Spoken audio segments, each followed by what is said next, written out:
Why does it seem like every Arab country hates Iran? It's easy to say religion, or history, or ancient rivalries, but that's not what keeps Gulf capitals awake at night. The Persian Gulf is a dichotomy. The gleaming skyscrapers of Dubai, Riyadh, and Doha, all backed by trillions in oil wealth and U.S. alliances. Opposite them is a resilient Tehran, a sanctioned state that learned how to survive without any of it. But this isn't ancient hatred, it's a modern power struggle where cheap drones beat billion-dollar defenses, ideas threaten kingdoms, and one narrow stretch of water could choke the global economy. The fear in Arab capitals isn't that Iran will invade with tanks, it's that Iran has figured out how to win without them. Nothing illustrates this better than the events of September 14, 2019. This was the moment the theoretical threat became a physical reality. At 4 a.m., the Abqaiq oil processing facility in eastern Saudi Arabia was the single most valuable industrial site on Earth, processing nearly 70% of the kingdom's oil output. It was protected by the Skyguard air defense system, Shaheen surface-to-air missiles, and Patriot batteries, all designed to shoot down high-altitude jets and ballistic missiles.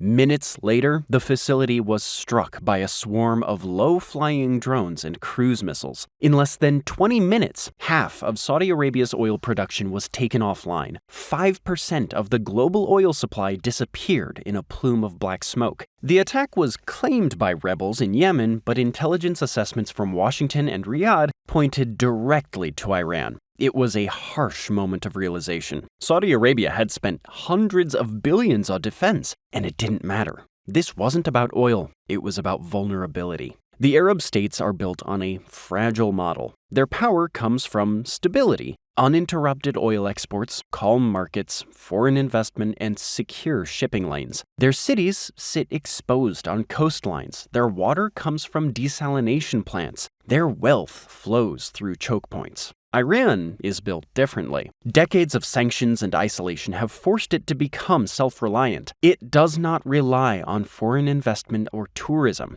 Instead, it relies on missiles, drones, and militias. Because the roots of this conflict don't start with technology, they start with identity. And if you like these map dives, subscribe and help me justify hours spent staring at the same desert over and over. Many Iranians identify as Persian, not Arab, and that difference matters. Iran doesn't just want influence, it believes it's the heart of the region. Just to get it out of the way, Iranians don't speak Arabic. They speak Farsi, an Indo-European language closer to English than the dialects of Riyadh or Cairo. But the divide runs deeper than language. Since 1501, Iran has been the center of Shia Islam, the minority in the Muslim world. On a map, you can literally trace where the Shia populations are located. And that matters. Around 85 to 90% of Muslims are Sunni. The Gulf monarchies, Saudi Arabia, the UAE, Qatar, they're Sunni states. Yet there are still large Shia populations in Saudi Arabia's oil-rich eastern province and in Bahrain, where a Shia majority is ruled by a Sunni king. To Arab rulers, this wasn't theology, it was a fault line. For centuries, that divide was manageable. Even the Shah of Iran, a Shia, was a secular monarch. He drank with Western leaders, did business with Saudi kings, and wanted stability, high oil prices, and the suppression of communism. Arab monarchs didn't like him, but they understood him. Then came 1979. The Islamic Revolution didn't just change Iran's government, it changed the nature of the state. Ayatollah Khomeini rejected monarchy itself as un-Islamic. He looked across the Gulf at kings and emirs and told them their time was up. His revolution wasn't just for Iran alone, it was for the entire world. For Saudi Arabia, this was a declaration of war. The Saudi state draws its legitimacy from guarding Mecca and Medina and views Shiism as heresy. Suddenly, a revolutionary theocracy next door was claiming to lead the Islamic world. The fear was that Iran would invade with ideas, not tanks. Khomeini argued that legitimacy came from clerics, not kings. Iran's leaders spoke directly to Shia communities across the Arab world, bypassing their governments. They encouraged protest and resistance. Unrest erupted in Saudi Arabia's eastern province in 1979. Bahrain saw repeated waves of Shia protest in the decades that followed, blamed on Iranian agitation. Whether Iran orchestrated every incident didn't matter. To Arab rulers, the message was clear. Iran had weaponized identity. This turned Iran from a rival state into an existential threat. The moment Iran became chaotic and revolutionary, its neighbors saw an opportunity. That opportunity came in Iraq. In September of 1980, Saddam Hussein invaded Iran. Officially, it was a border dispute. In reality, Saddam feared Iran's revolution would inspire Iraq's Shia majority to turn on him. For the Arab monarchies of the Gulf, Saddam was brutal, but he was useful. They made a cold calculation. Iran was revolutionary, Saddam was familiar, so they chose Saddam. Kuwait, Saudi Arabia, and other Gulf states poured billions of dollars into Iraq's war chest. They effectively bankrolled Saddam's war machine. It kept the Iraqi economy afloat while tanks rolled across the border. The war lasted 8 years, nearly 1 million dead. And Iran? They never forgot the lesson. When Iran bleeds, the Gulf writes the check. This belief became embedded in Iran's strategic culture. Iran emerged from the war exhausted, paranoid, and permanently suspicious of its neighbors. But it also developed a core belief that still shapes everything it does today. Iran would never allow itself to be boxed in and attacked like that again. But it wouldn't respond by building a traditional army. It would respond by changing the battlefield entirely. Instead of projecting power with armies, it would project influence with networks. Instead of defending borders, it would fight far from home. Iran invested in asymmetric warfare. It trained militias. It funded political movements. It embedded itself inside fragile states. The goal was simple: make it impossible to confront Iran directly without triggering chaos and bloodshed everywhere else. The first and most successful example of this strategy emerged in Lebanon. During Lebanon's civil war in the early 1980s, Iran sent Revolutionary Guard advisors into the Bekaa Valley. They helped organize a new Shia militia. That militia was Hezbollah. At first, it was small, but it didn't stay that way for long. Iran provided funding, weapons, training, and ideological guidance. Over time, Hezbollah became more powerful than the Lebanese government itself. More importantly, it has over 150,000 missiles and rockets, with its own command structure, communication networks, and foreign policy. Lebanon cannot go to war without Hezbollah's approval. For Sunni Arab states, this was the nightmare that became a reality. In 2003, the United States invaded Iraq and overthrew Saddam Hussein. For Iran, this was a geopolitical earthquake. Its most dangerous enemy was gone, eliminated by Iran's greatest adversary. And Iran moved fast. They flooded the country with intelligence officers, religious scholars, and funding for local militias. Today, the Popular Mobilization Forces in Iraq are a collection of militias, many of which are openly loyal to Iran's supreme leader. Iraq became both a buffer and a launchpad. For Saudi Arabia and Jordan, this changed everything. Iran was no longer across the Gulf, it was on their border. With influence in Iraq secured, Iran pursued something unprecedented: a continuous corridor of influence stretching westward. They call it the Land Bridge, a route that runs from Iran through Iraq into Syria and onward to Lebanon. Through this corridor, Iran can move weapons, personnel, and supplies without relying on airspace or sea lanes vulnerable to interception. For the first time in modern history, Iran had direct access to the Mediterranean. The Arab states were encircled. Saudi Arabia looked north and saw Iranian influence in Iraq. Jordan looked east and saw Iranian-backed militias near its border. Israel looked north and saw Hezbollah growing stronger by the year. Iran had turned geography into leverage. If the northern front was a slow burn, the southern front was an explosion. Yemen shares a long, porous border with Saudi Arabia. It's poor, rugged, and historically unstable. In 2014, the Houthi movement, a Zaidi Shia group from the northern mountains, seized the capital, Sana'a. Zaidi Shi'ism isn't the same as Iran's Shi'ism. The Houthis' alignment with Tehran was strategic, not doctrinal. They shared a common enemy with Iran, the Saudi-backed government and the United States. Ballistic missiles, drones, and anti-ship mines were smuggled into Yemen. Panicked, the Saudis launched a massive air campaign in 2015 to restore the government. They expected a quick victory. 7 years later, the Saudis were still stuck in a quagmire. The Houthis didn't just survive, they struck back. They began firing ballistic missiles deep into Saudi territory, targeting airports in Riyadh and oil facilities in Jeddah. The war revealed a harsh reality. Even the richest Gulf states couldn't win decisively in Yemen. A Patriot missile interceptor costs approximately $3 to $4 million per shot. A Houthi drone, assembled in a garage with Iranian parts and a lawnmower engine, costs between $2,000 and $20,000. The economics of the war were unsustainable. The psychological impact on the Gulf states can't be overstated. For decades, they believed that their massive wealth and their alliance with the West made them untouchable. Yemen proved that Iran could bleed them dry and terrorize their cities, all without ever firing a shot from Iranian soil. This creates a layer of plausible deniability that prevents a direct war while achieving all the strategic effects of one.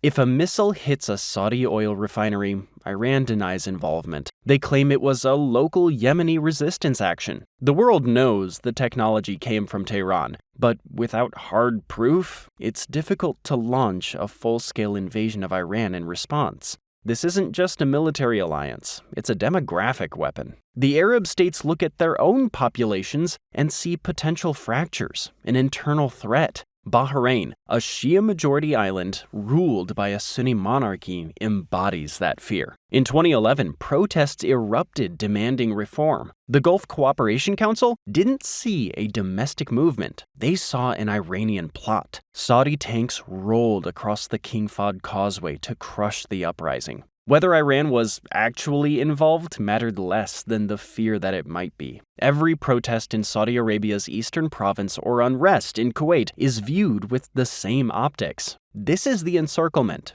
In every direction, there are Iranian proxies. However, the ultimate leverage isn't land-based, it's maritime. The Strait of Hormuz is the choke point. At 2 miles wide at its narrowest, it carries 20% of the world's oil and a third of seaborne LNG, roughly 20 million barrels a day. Most of that oil originates from Saudi Arabia, the UAE, Kuwait, and Iraq. It's the economic lifeline of the Arab world. Without the ability to export through this strait, the economies of the Gulf Cooperation Council would collapse almost immediately. Their entire national model relies on the free flow of tankers out of the Gulf. Iran controls the northern coastline of the strait. It overlooks the shipping lanes from high, rugged mountains that are ideal for concealing coastal defense batteries. For decades, Iran has relied on swarms of fast boats, midget submarines, and mines, a small investment that can paralyze global trade. This is Iran's nuclear option without needing a nuclear weapon. If the Arab states or the United States were to attack Iran directly, Tehran has repeatedly threatened to close the Strait of Hormuz. Even the threat of doing so causes insurance rates for shipping to skyrocket. It costs billions of dollars in economic damage to their neighbors. It's a form of economic warfare that targets the very foundation of the Arab monarchies. So why does this geography dictate the entire Arab strategy? The Gulf monarchies have spent the last 30 years transforming themselves from quiet desert kingdoms into global hubs for tourism, finance, and trade. Cities like Dubai, Doha, and Riyadh rely on foreign investment, open borders, and calm markets. You cannot host the World Cup or build the Burj Khalifa in a war zone. But these nations have a critical vulnerability that is often overlooked: water. Saudi Arabia and the UAE rely almost entirely on desalination plants for their fresh water. These are massive industrial facilities sitting exposed on the coastline, adding to the vulnerability. Iran, however, has built what its leaders call a resistance economy. Decades of isolation have forced the country to adapt to hardship. Its infrastructure is less centralized, and its population is accustomed to rationing and economic volatility. In a war of attrition, Iran is better prepared to absorb the damage than the interconnected economies of the Gulf states. This imbalance explains why the Arab nations have pushed so aggressively for the United States to maintain a massive naval presence in the region. They need the U.S. Fifth Fleet to guarantee the safety of the strait. They know they can't secure it alone against the geographic advantage Iran holds. But if the Strait of Hormuz is the conventional threat, the nuclear program is the existential one. This is the issue that moves the conflict from a regional Cold War to a potential global crisis. For years, Iran has insisted its nuclear program is entirely peaceful, intended for energy and medical research. The Arab states, and most Western intelligence agencies, don't believe this. They point to the numbers. This is why Gulf capitals panic. 60% enrichment isn't energy. It's a countdown. Estimates for Iran's breakout time to produce enough fissile material for a single nuclear weapon are now measured in weeks, not years. So what happens if Iran crosses the threshold? If Iran acquires a nuclear weapon, the strategic calculus of the Middle East changes permanently. A nuclear-armed Iran would be immune to invasion. It would ensure the survival of the revolutionary regime indefinitely, just like nuclear weapons have preserved the regime in North Korea. It would allow Iran to support its proxies in Yemen, Lebanon, and Iraq with total impunity. And for Saudi Arabia, this is a red line. The Saudi leadership has explicitly stated that if Iran acquires a nuclear weapon, the kingdom will acquire one as well. This raises the terrifying prospect of a nuclear arms race in the most unstable region on Earth. Intelligence reports suggest Riyadh has contingency plans to acquire nuclear capabilities quickly through allies. Pakistan is a nuclear-armed Sunni ally whose program the Saudis helped finance decades ago. It's a nuclear guarantee, paid for in oil and cash. Imagine a standoff in the Persian Gulf similar to the Cold War between the US and Soviet Union, but with critical differences. In the Cold War, there were red phones and diplomatic back channels to prevent accidental escalation. Between Riyadh and Tehran, there is almost zero trust and very little direct communication. The flight time for a missile from Iran to Riyadh is less than 5 minutes. In a crisis, leadership would have virtually no time to verify a threat before deciding whether to launch a counterstrike. So, where does this end? The status quo is violent and unstable, but it's held for nearly half a century. The Middle East is drifting from proxy wars into a far more volatile mix of internal unrest, nuclear brinkmanship, and regional escalation.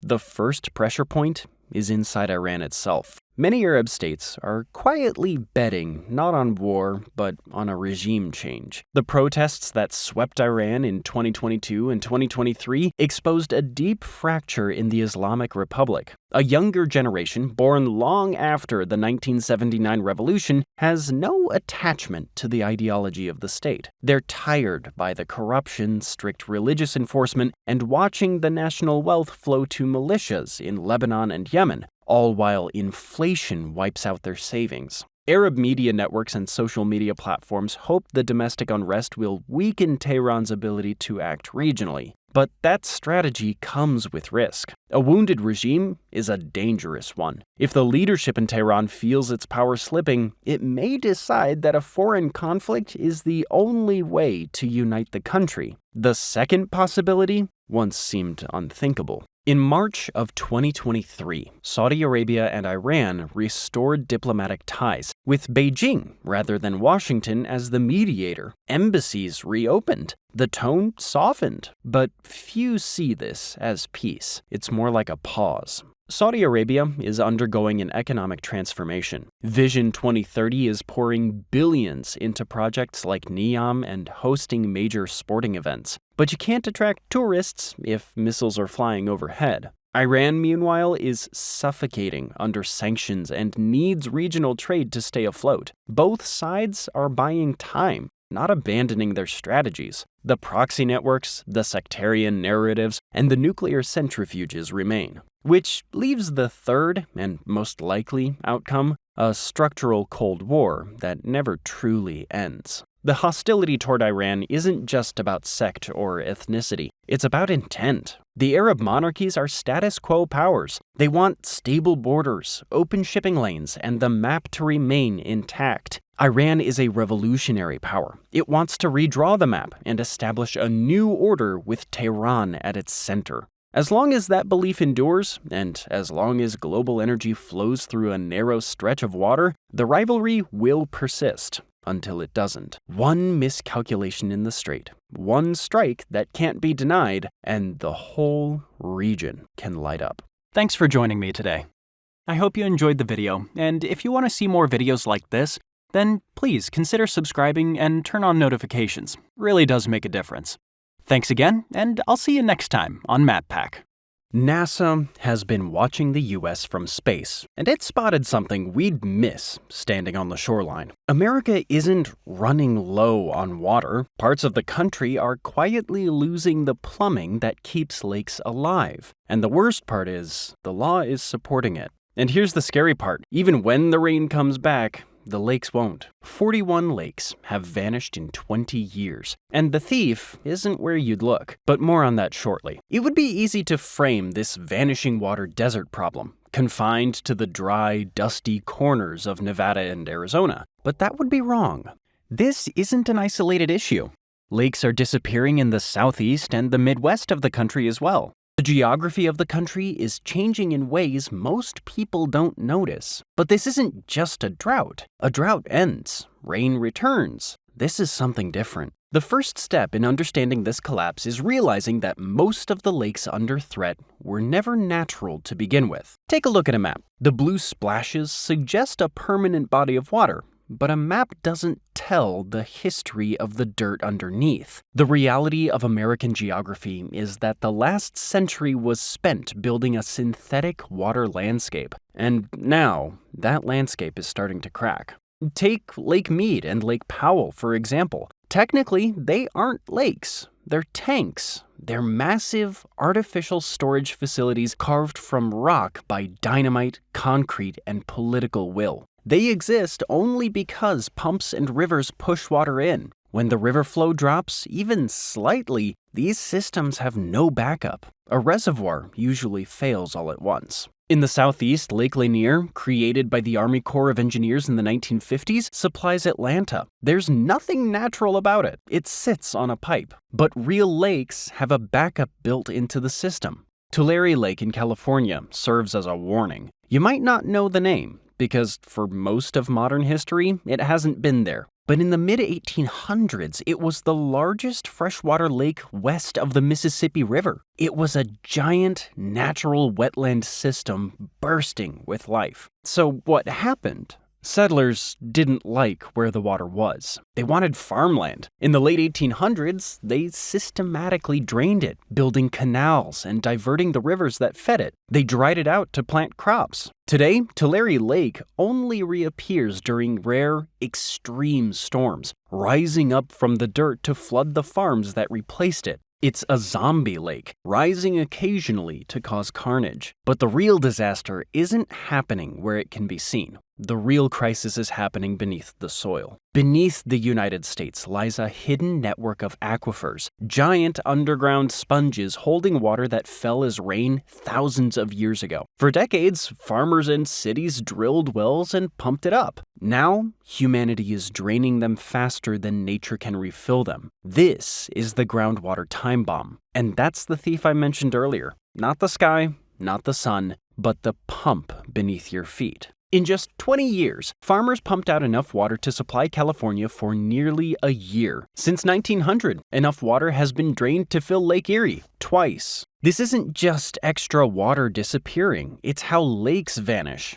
Base flow, the water table pushing up from below, keeps lakes full even when it doesn't rain. But as trillions of gallons are pumped, the water table falls. Eventually, it drops below the lake. The support system collapses. The lake drains into the ground. And once that happens, it doesn't refill when it rains. You don't just get a drought cycle, you get a permanent downgrade. It's already happening in rural Texas. Farmers are now facing a future without irrigated crops and are capping generation wells. Towns like Perryton, Texas, are already capping irrigation wells because there's nothing left to pump. In the Colorado River Basin, satellite data tells a terrifying story. The loss of groundwater is more than double the loss of surface water in Lakes Mead and Powell. The system is bleeding out from the bottom. Who or what is responsible? Of course, humans. In the Colorado River Basin, human consumption accounts for more than half of the total water loss. Climate change acts as a threat multiplier. It heats up the air, evaporates more water, and melts the snowpack too early. But climate change is just part of the problem. Industrial agriculture and urban sprawl are contributing too. A photo from 1977 taken in California's San Joaquin Valley illustrates this perfectly. It shows a geologist standing next to a telephone pole. Above him, a sign marks where the ground level used to be. The sign for the year 1925 is 30 feet above his head. The ground didn't just settle. It collapsed. When water is drained from the tiny pockets in the soil, the weight of the earth above compresses them until they cave in. The ground itself sinks, a process known as subsidence.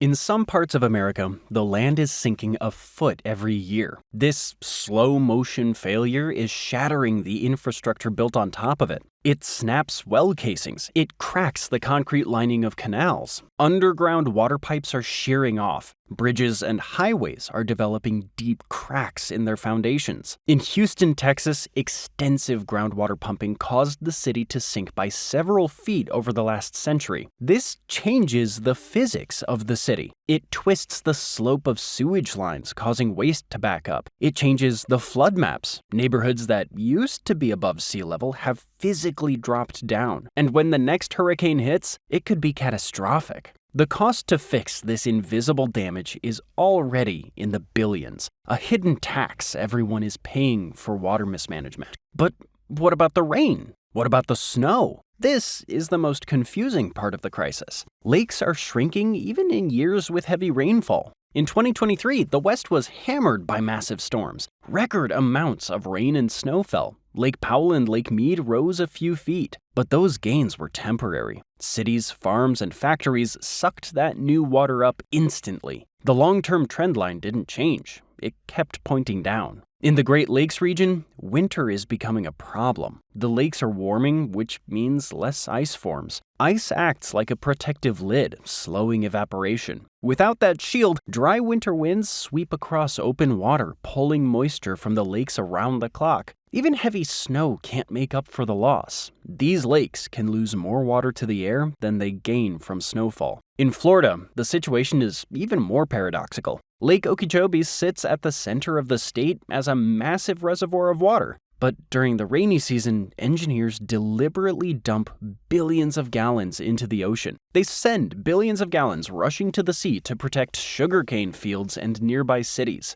Ironically, the lake often ends the rainy season lower than it began. Across the West, lakes aren't dying by accident. They're dying because the law says they have to. The rule is called prior appropriation. First in time, first in right. It was meant to stop miners from fighting over water, but today it only protects corporate farms. Farmers with the oldest claims take their full share first. Cities and lakes get what's left. And because rights are use it or lose it, they pump every last drop, even if they don't need it. The law basically rewards draining the river. The Colorado River Compact of 1922, 7 states promised more water than the river can give, and the lake pays the price. There was just one problem. The river doesn't have that much water. In reality, the river only averages about 15 million acre-feet. The government promised away water that literally does not exist. Because those promises are written into a federal contract, states like Colorado and Utah are legally entitled to their share.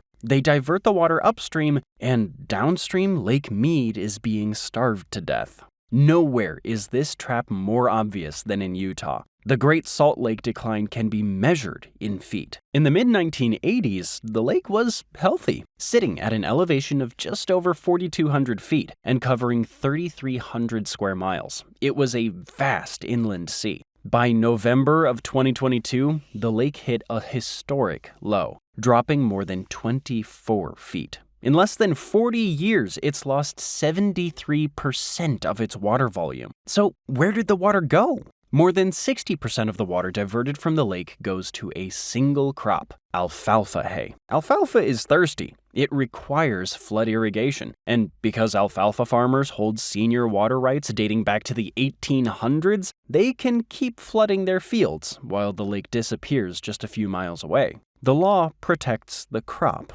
not the lake. State efforts to lease water have returned roughly 400,000 acre-feet to the basin, but nature is moving faster. High evaporation rates and upstream farming continue to drain the system. Experts say the lake needs double that, an extra 800,000 acre-feet every single year, just to climb back to a safe level by 2055. But recovering a lake isn't just a matter of hoping for rain. It takes action, both in the ground and in the courts. Engineers can build recharge projects, capturing stormwater and pushing it back underground, slowly refilling aquifers that once fed lakes. But even the best pumps can't do it alone. The law has to change too. Limiting the power of senior water rights, enforcing realistic allocations, and ending the use it or lose it system could stop farmers from draining rivers just to hold on to paper claims. Not every lake has the same shot at survival, though. Some are still hooked to underground aquifers, which act as lifelines during dry years.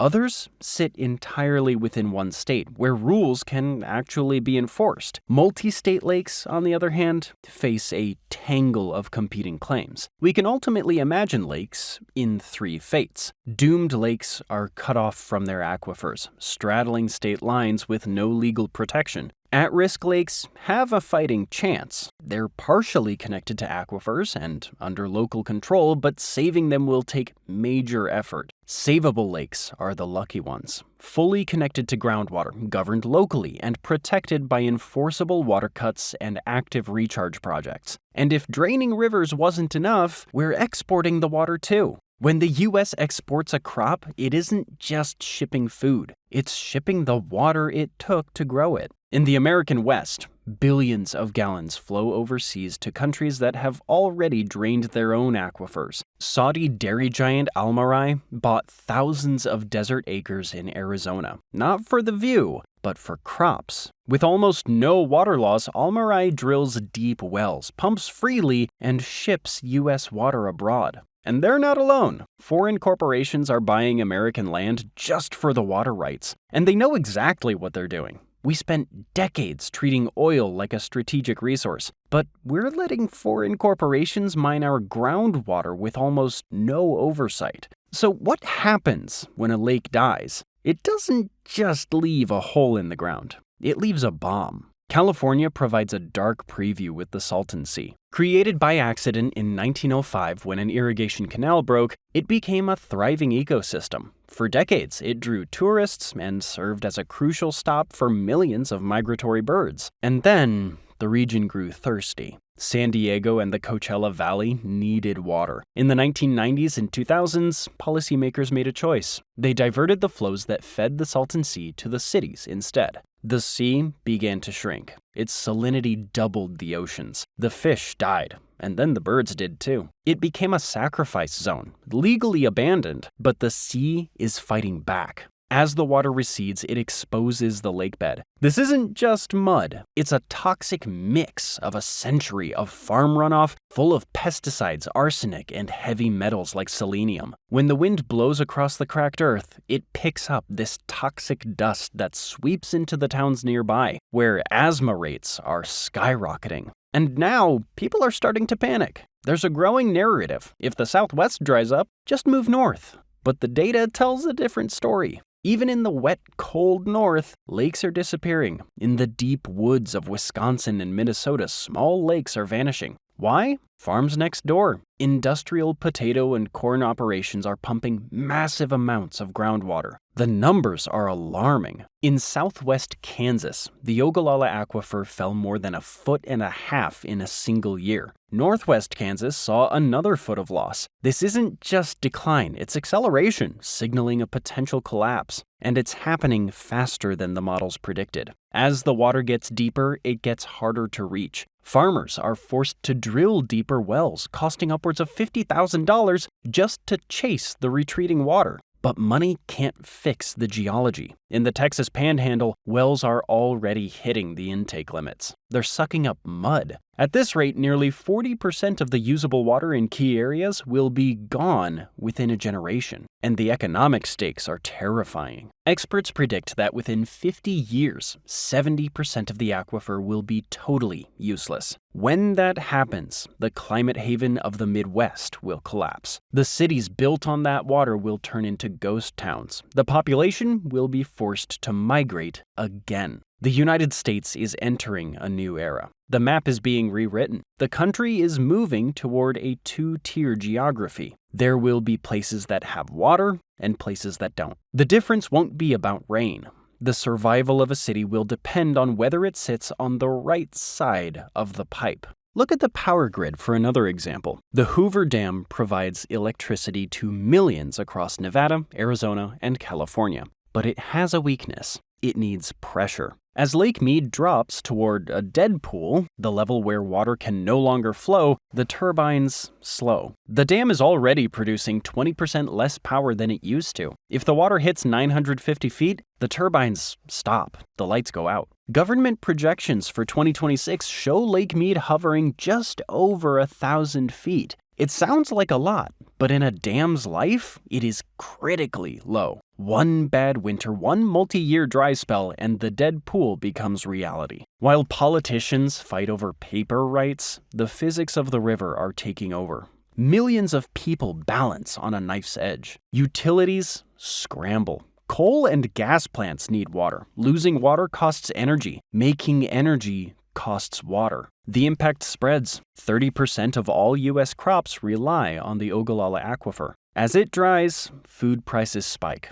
Dust storms rise from drained lake beds. The toxic dust bomb of Owens Lake is just the beginning. Some lakes are gone for good. Tulare Lake is a ghost, Owens Lake a desert. The Salton Sea is on death row. But there is a slice of hope. The giants, Lake Mead, Lake Powell, and the Great Salt Lake, are all on the edge of the cliff, but they haven't fallen off yet. They can be saved, but only if human laws, pumps, and priorities start working with nature instead of against it. And if they don't, the turbines stop, the lights go out, darkness spreads across millions of homes. America blinks, and for the first time, it doesn't come back on.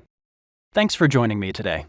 I hope you enjoyed the video, and if you want to see more videos like this, then please consider subscribing and turn on notifications. It really does make a difference. Thanks again, and I'll see you next time on MatPack. From white sand beaches to ice-capped mountains, and from volcanic Pacific islands to the most remote corners of the Earth, some places aren't just stunning, they could save your life when World War III kicks off. But before you book a one-way ticket to Antarctica and plan to ride it out with the penguins, here are the safest places to be when the bombs start to fall. As tensions continue to rise across the globe, it's starting to feel like World War III isn't a question of if, but when. US relations with, well, pretty much everyone have soured. Russia is still dragging out its 3-day special military operation years later, and China is flexing its muscles around Taiwan. Meanwhile, the Middle East remains a volatile flashpoint, with rising hostilities threatening to draw in major powers. With diplomacy on life support, the world is sliding towards catastrophe, and in a war that big, survival might depend entirely on where you are. The white sand beaches of Fiji might sound like the perfect vacation getaway, but when the bombs start to fall, what makes it worth hiding out there? For starters, it's far from the front lines. Take out a map and look at all the treaty allies of the United States. They tend to skirt around the periphery of the Eurasian landmass, the interior of which is more or less aligned with Russia and China. Now look at the joints between the two. If you're in East Asia or the Pacific region, you'll want to first get away from the countries along what geostrategists call the First Island Chain, which goes from Japan to the Indonesian archipelago. The most intense battles in this theater would take place there, because this is the first line of defense for the US and its allies to contain China's military aims. China has to break through this barrier to secure its trade and supply lines, let alone get all it wants out of World War III. But the hostilities would reach further, thanks to China's large arsenal of ballistic and cruise missiles. Guam and even Hawaii would be huge targets because they're bases for the US military. Even the US mainland would be attacked in some way.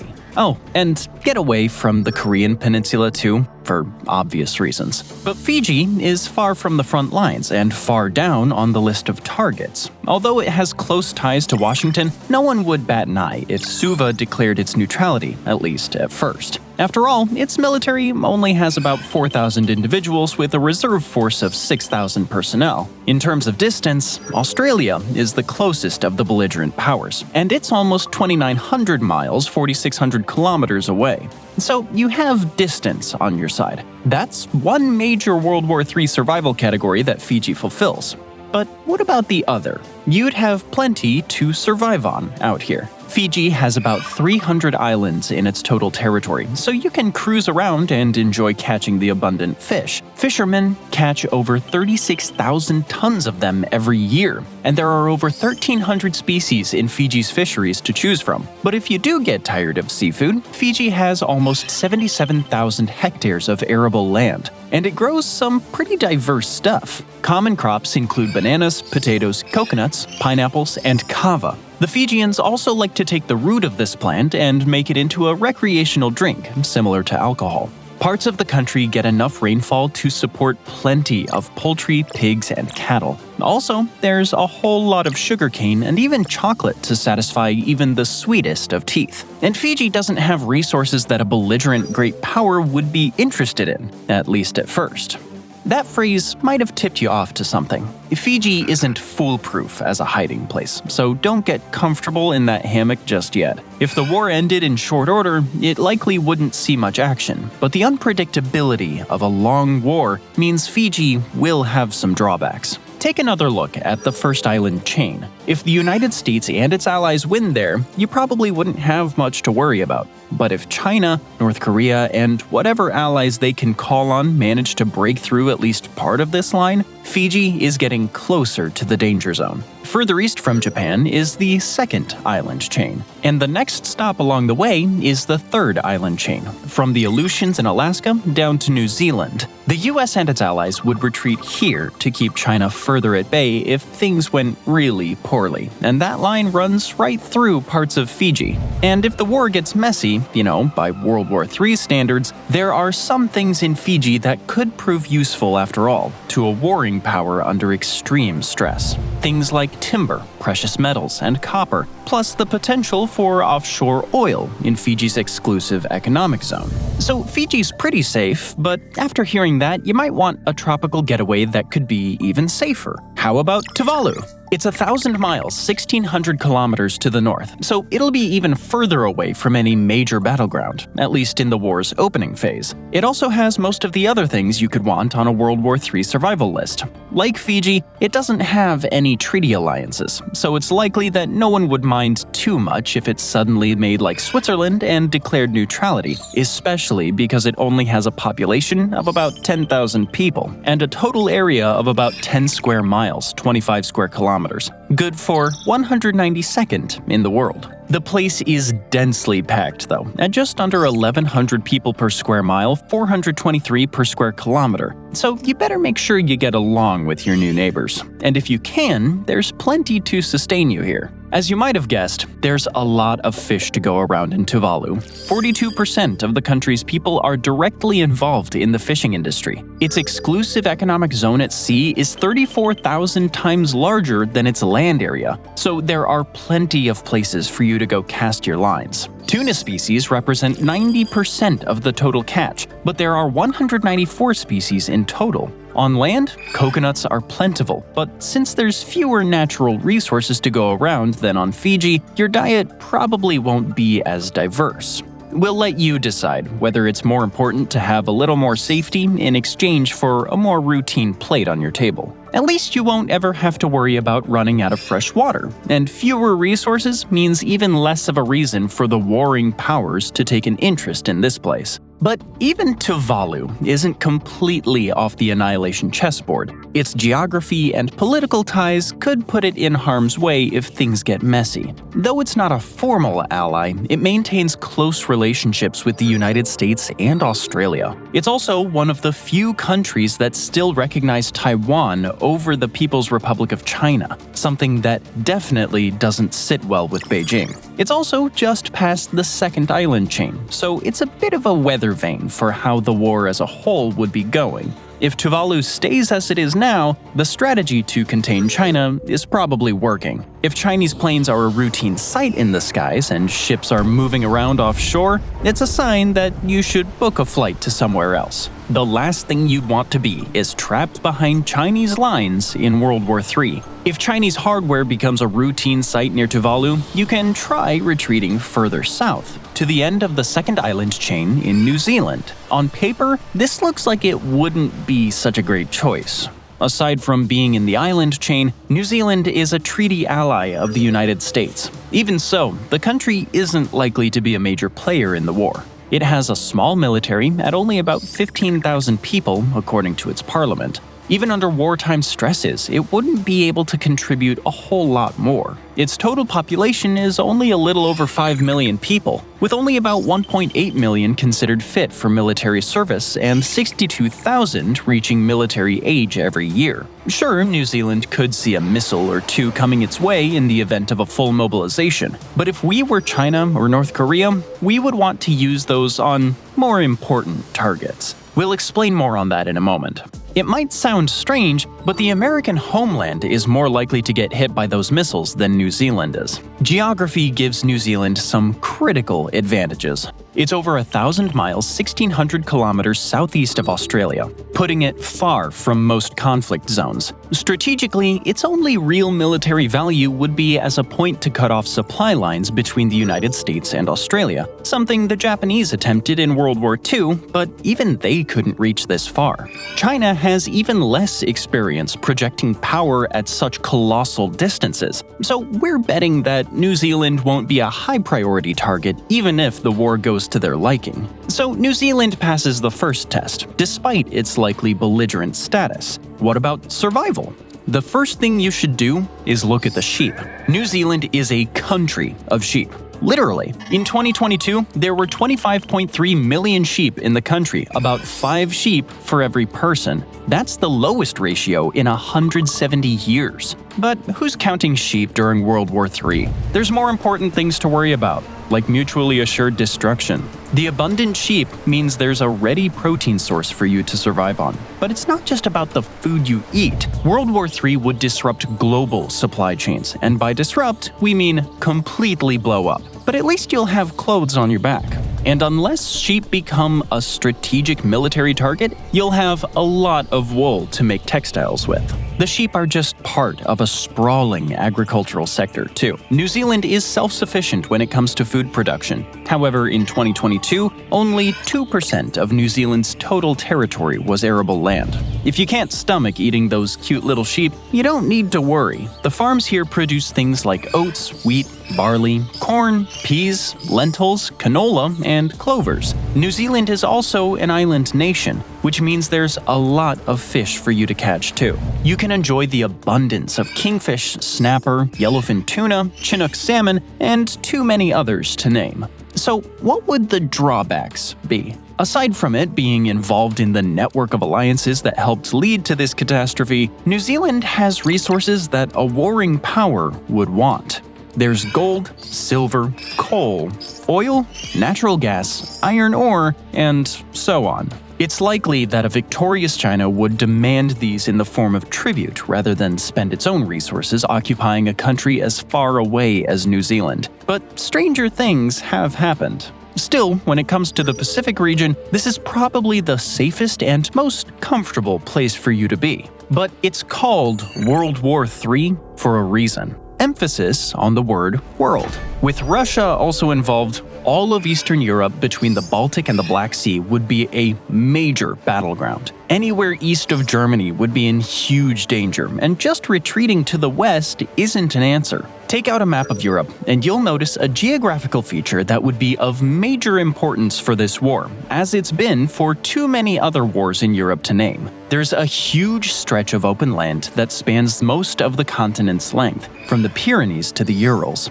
That's the European plain, and the further east you go, the more open the plain gets. At the Urals, it spans 1,200 miles, 1,900 kilometers from the Arctic Ocean to the Caspian Sea. Putin hates this, like every Russian dictator has before him. It means Russia has borders that are pretty much impossible to defend, which is kind of a problem in a war. Since geography is destiny, one of Putin's top World War III goals would be to extend Russian influence as far west as he can. Now, since Russia's military can't even go far west in Ukraine, we wouldn't blame you for doubting that Putin would be able to get a reconstruction of the Soviet Union out of this. But we've already seen how he makes up for these shortcomings. Every major city in Europe would be a target for his missiles and drones. The further east you are, the likelier you'd be to get hit. But it would be a bad idea to count yourself as being safe if you're in London, Paris, or even Madrid. Sure, you can flee to the countryside, but any place in NATO would be potentially a target, especially if there's a military base nearby.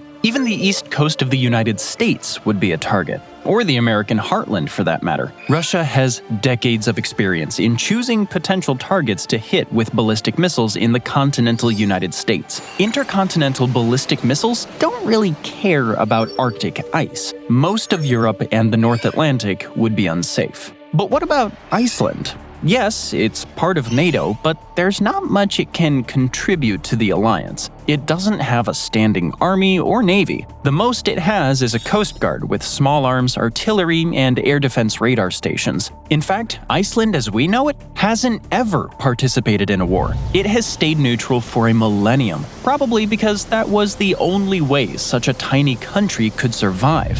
When it took part in NATO's operations in Afghanistan, it was mostly in a PR capacity, not a military one. As far as targets go, this isn't a place that's likely to attract much of Putin's attention. And there's a lot to survive with here. You might have guessed this by now, but Iceland has a lot of fish for you to eat. Fishing was the backbone of its economy from the 9th to the 20th centuries, and it still directly makes up 11% of the country's GDP and almost 39% of its exports. Over 1.1 million tons of fish were caught in 2021. While the missiles are flying overhead elsewhere, you can enjoy the fireworks with some Atlantic salmon, Atlantic cod, various kinds of halibut, and a whole lot more.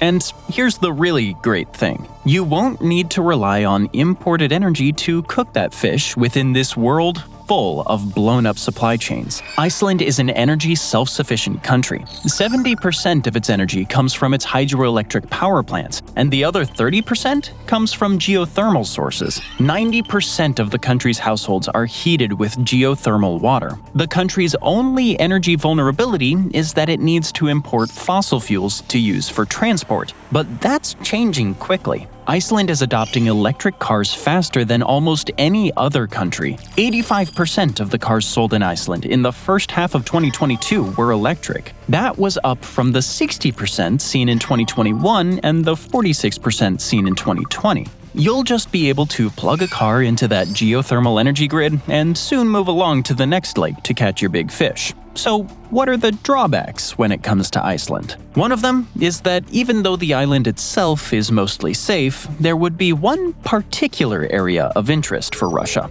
Go to the Reykjanes Peninsula in southwestern Iceland. At the bottom of it, you'll find a very important US military base. That's the Naval Air Station Keflavik, and in 2019, something peculiar happened there. A B-2 Spirit bomber visited this place for the first time. It was just a brief pit stop, but it was a sign of things to come. Iceland had become important again. The recent Operation Midnight Hammer against Iran's nuclear sites revealed just how powerful a fleet of stealth bombers could be. There are only a few places in the world that can host the B-2 for long periods because it needs special climate-controlled hangars. As fate would have it, this base is probably one of them. By 2021, the B-2 was making extended visits to Keflavik. The B-21 Raider bomber would likely be making visits too in the coming years, so you can be sure that Keflavik would be a high-priority target for a missile attack. But if you stay away from there, Iceland is a good bet. Just make sure your electric car is charged. You'll want a fast getaway from the southwest before the missiles begin to fall. Or maybe you can do what Eric the Red did back in the late 10th century and head west to an even safer place. You'll quickly find that Greenland isn't really green, since 80% of it is covered in ice. It's the real Iceland if there ever was one. Average winter temperatures here get to -0.4 degrees Fahrenheit, 18 below Celsius on the thermometer, with some places going as low as -58, -50 Celsius. Yeah, it won't be pleasant, but that's exactly the point, because it's unlikely that anyone would fight too hard for a place that's 80% ice. But living in a war zone is probably more unpleasant. Since the vast majority of the people in Greenland live on the southwest part of the island, there's not a whole lot in its interior, which means there aren't many roads in this part of the world. There are only 93 total miles, 150 kilometers of roads in the entire country. And only 56 miles, 90 kilometers are paved. No two communities in Greenland are connected by road.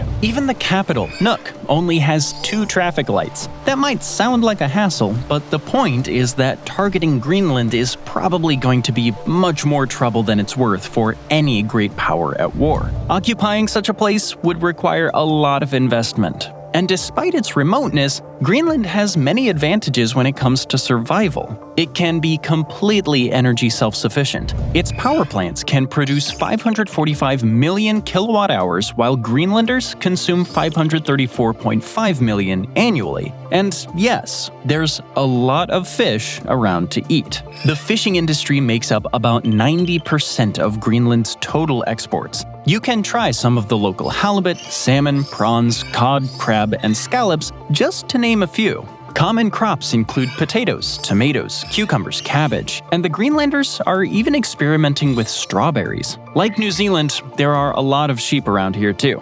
Even if the fish are enough meat for you, those wool textiles will come in handy when it gets cold. And that's definitely going to happen. Yeah, Greenland would technically be one of the belligerent powers if NATO's Article 5 gets triggered. As an autonomous region of Denmark, it's a member of the alliance, but there's only one US military installation on Greenland. It's the Pituffik Space Base in the northwest part of the island. The base has some valuable things like a 10,000-foot, 3,000-meter runway that handles over 3,000 international flights a year and a ballistic missile early warning system. But even if this place proves to be a target, as long as you stay far away from it, the rest of the island is safe. In fact, on the day World War III starts, Greenland might just be the safest place for you in the entire world. But before you start hastily packing your Arctic gear and fleeing north, there is something you should be aware of. Consider it a long-term risk.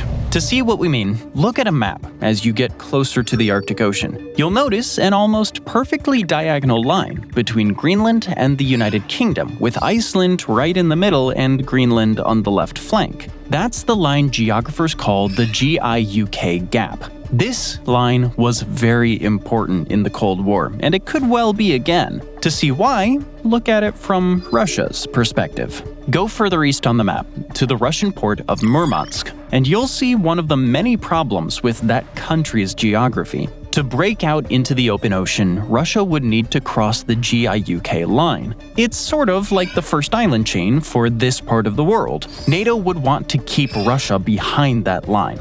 Russia would want to get through it and move on down the Atlantic. If things go well enough in Europe, Russian ships might find Iceland and Greenland enticing. Breaking through the GIUK gap would mean safer supply lines and better positioning for its ships and submarines to threaten other NATO members, including the continental United States. Mind you, we don't think this is a very likely possibility. The Russian Navy is a floating disaster. Just look at what Ukraine did to it in the Black Sea, even though it has no navy. Fighting against NATO's combined naval might so far from its shores isn't something it would likely be good at. So you can consider it a low risk, but we just want to inform you about all the potential risks because we're concerned about your safety. There's one more thing about Greenland that's worth taking note of. You've undoubtedly heard about Donald Trump's desire to purchase the island. He says it's vital for America's national security, and it's not just about the GIUK Gap. It's more about the ice. This place might actually live up to its name soon. It has an average thickness of 1.4 miles, 2.3 kilometers, but it's melting fast. Between 2002 and 2021, melting ice caused global sea levels to rise by around 0.03 inches, 0.8 millimeters per year.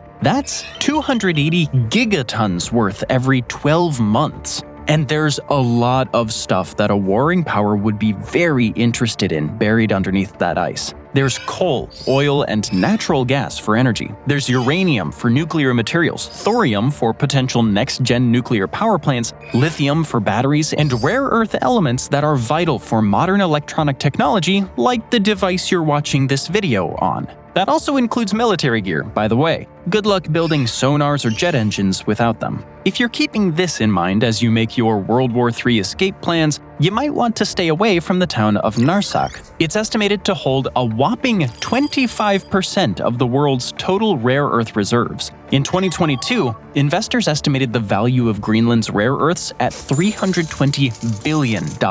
But that number is only going to grow as the ice melts and demand soars. So when it comes to Greenland, the risk profile probably increases over time, though it will still be much safer than almost anywhere else. But are you doomed to frost if you live in the Western Hemisphere? You might be jealous that your counterparts in the East get to go to places like tropical Fiji and Tuvalu, or even in a much more inviting place like New Zealand while you're stuck shivering when it's 30 below outside. Well, you're in luck. There's a place deep in the Atlantic and much further south that could be the perfect destination for you. Nowhere in mainland Europe would be safe in World War III, but as you might have guessed, there are autonomous territories far away that have a much reduced risk profile. The Azores is one of them. These islands are an autonomous region of Portugal 870 miles, 1,400 kilometers west of Lisbon. The climate here is nice and mild thanks to the Gulf Stream, with typical temperatures in the 60s and 70s Fahrenheit, 17 to 26 Celsius year-round. Since Portugal is part of NATO, the Azores would technically be a warring territory. But since it's far off Europe and far behind the GIUK Gap, it's pretty safe on the whole. Food? Your typical plate here probably won't be what you expect. Unsurprisingly, there's tuna to go around, but the Azores fishing industry is surprisingly small because the ecosystem is fragile. A European Union report from 2015 mentioned that between 13,000 and 15,000 tons are caught annually, employment enough only for about 500 people. That might not sound like a lot compared to what you've seen elsewhere, but if you're just trying to survive, it's probably enough. With global supply chains destroyed, you take what you can get. Fortunately, there's something to make up for it. There's a lot of volcanic activity in the Azores. There are 26 active volcanoes here, 8 of which lie beneath the surface. The only island in the archipelago that doesn't have a volcano is Santa Maria. But the frequency of volcanic activity also means that the soil here is extremely nutritious. Combine that with the Mediterranean to subtropical climate, and you have a place that's fantastic for growing crops. You'll find bananas, pineapples, yams, potatoes, including sweet potatoes, tomatoes, cereals, and even tea. There's also a strong dairy sector here, and aside from cows, there's pigs, poultry, goats, and sheep. Your diet would be well balanced here. Sounds like a great place in any setting. In World War III, it sounds positively fantastic. So what would be one of the downsides? If you plan on staying here, you'll need to be mindful of an important US military base. That's Lajes Field on Terceira Island, 9.3 miles, 15 kilometers northeast of the town of Angra do Heroísmo. There are about 600 personnel from the US Department of Defense at Lajes, and it's an important staging point for NATO operations across the Atlantic. It hosts C-17 transport aircraft and the KC-46 Pegasus, the latest refueling aircraft in the USAF's fleet. Lachish played an important role in Operation Desert Storm, and with stuff like that around, it would be in any wider war in Europe or the Middle East. You can bet that Lachish would be a target for Russian missiles. Stay away from there, though, and there's not much else of interest for a warring power except for timber. Even if Russia broke through the GI-UK gap in a bizarre alternate universe, its ships wouldn't see much reason to stop there. There are other European territories on the high seas.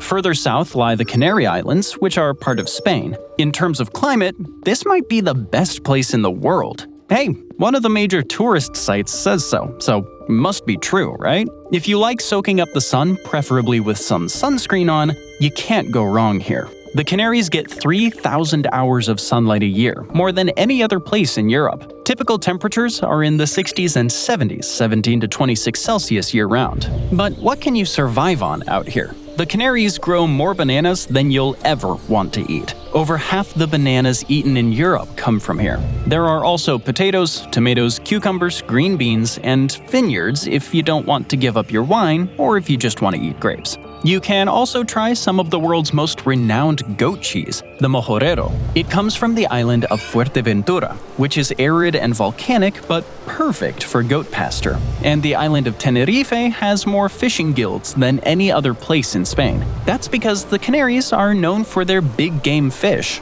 You can enjoy the local tuna, mackerel, dentex, and marlin. You're supposed to throw the blue marlin at the end of your line back, but that's today. If World War III breaks out, things might change, and at least you know it's available. So what might be the downsides? Well, Spain is part of NATO, and while there's no US-owned military base in the Canaries, there is a Spanish Air Force base. That's Gando Air Base on Gran Canaria, which sees regular activity from the US military. Aircraft like the C-17 Globemaster III are frequent visitors here, so Gando is another important site for NATO's transatlantic logistics. If you're planning to wait out World War III in the Canaries, you'll probably want to stay away from here, just in case. Also, the Canaries are already a highly popular tourist destination, so you probably won't be the only one trying to get here. The demand is already proving hard for the water supply to take, with over-extraction and sometimes contamination being big problems. If you're gonna camp out here, make sure you respect the local environment.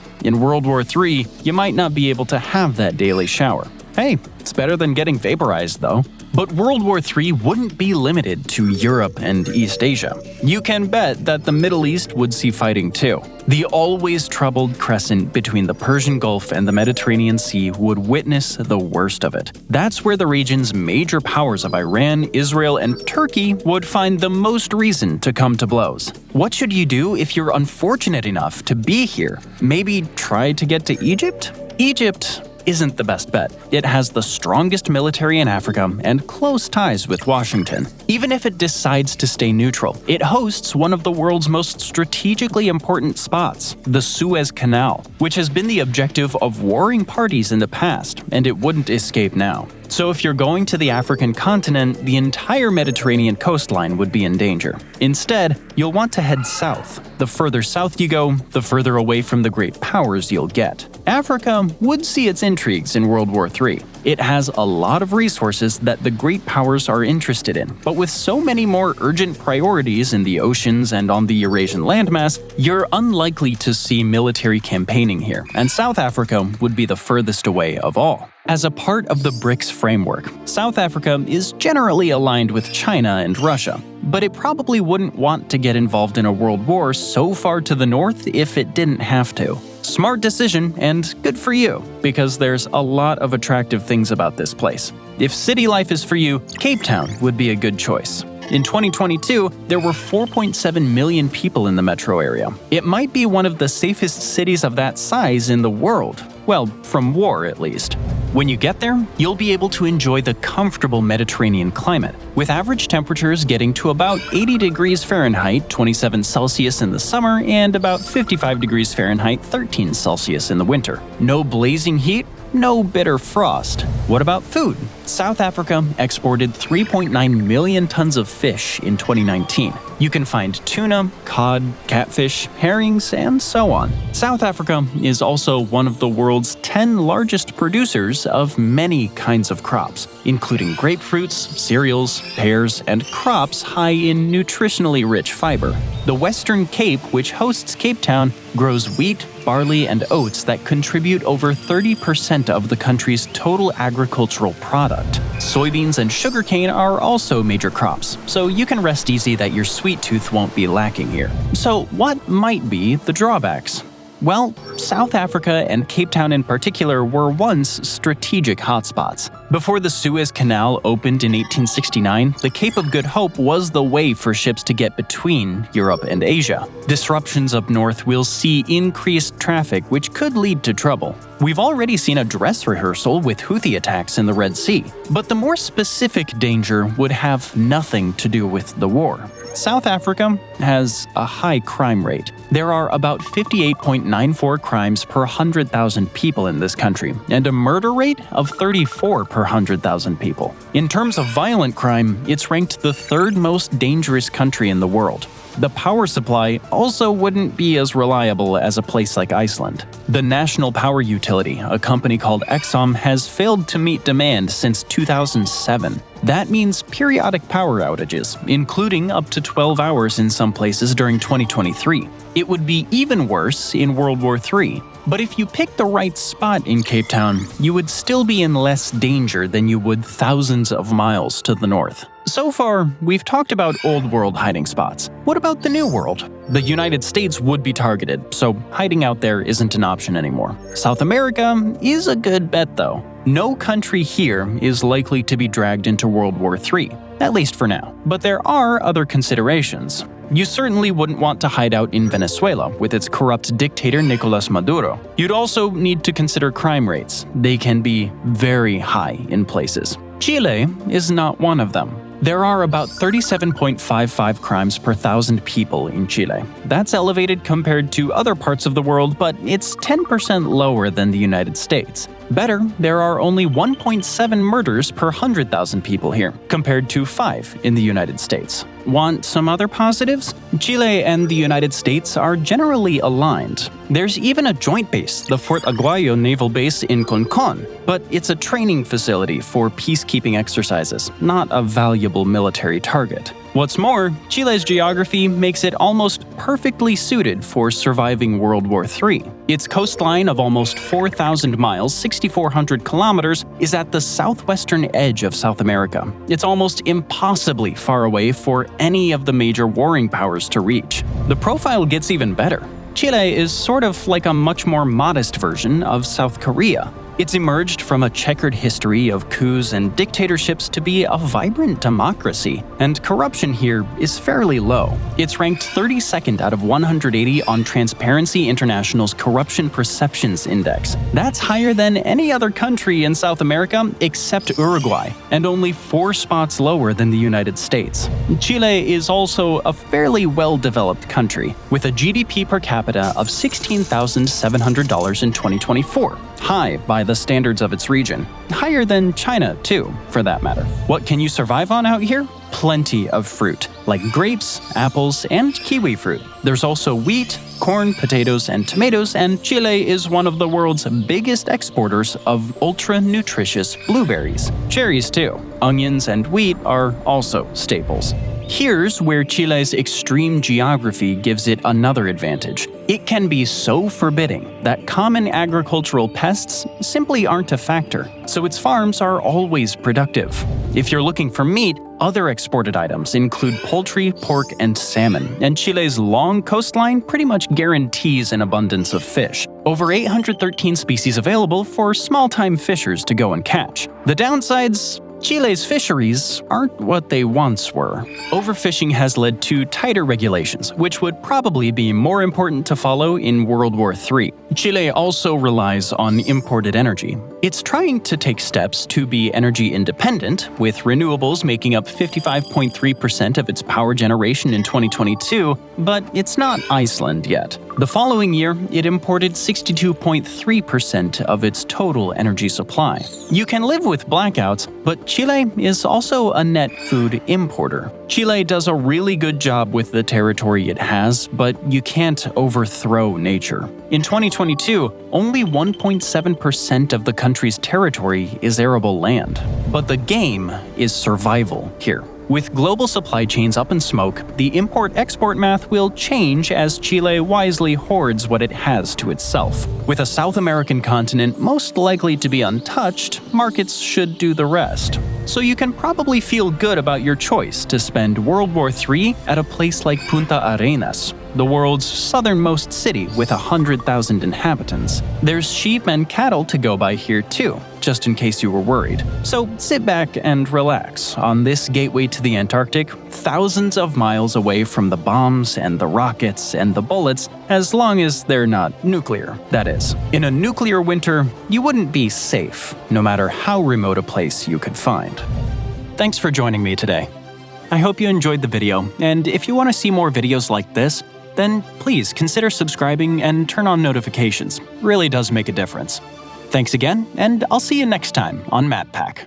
The US military has bases all over the world, but there's a small piece of land most Americans ignore. But if it disappeared tomorrow, the US would instantly lose its frontline position in the Pacific. It's not Hawaii either. It's not some secret black site. But it decides how fast America can respond to a war. It sits alone, surrounded by thousands of miles of ocean. Too far to protect easily, too important to abandon. Missiles can reach it. Bombers can launch from it. Everything about it screams vulnerability and necessity. If a crisis starts in Asia, the first real move doesn't come from Washington. It comes from here. And almost nobody thinks about it until they have to. Most people hear the name Guam and think tropical island, maybe some old war history. That's completely missing the point. Look at where it actually sits, and everything changes. It is the last piece of American soil before Asia. It is the exact point where US power stops being theoretical and becomes immediate. And suddenly the question isn't where Guam is, it's why it matters this much in the first place.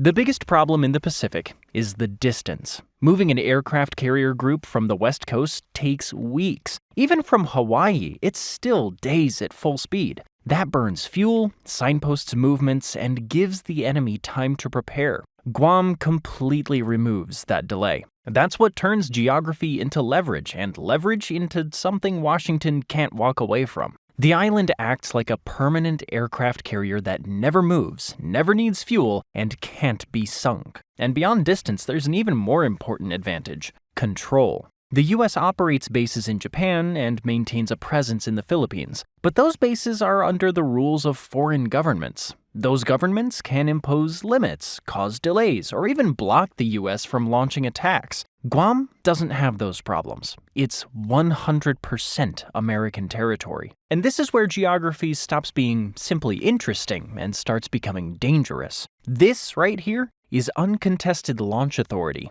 Military planners divide the Pacific into island chains. The first, running through Japan and Taiwan, sits within reach of enemy missiles and is already exposed.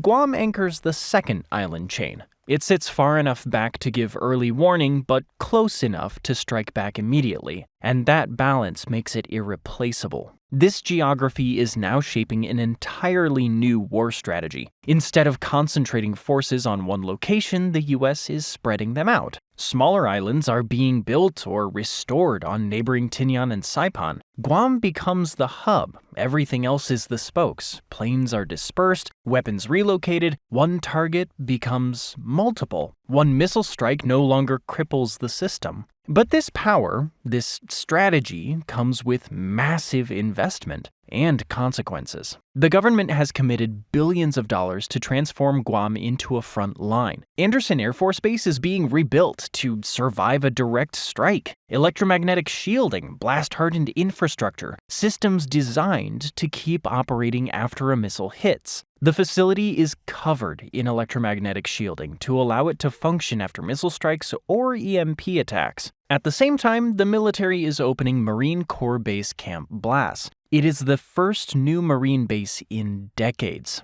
Thousands of Marines are being repositioned here as a frontline force.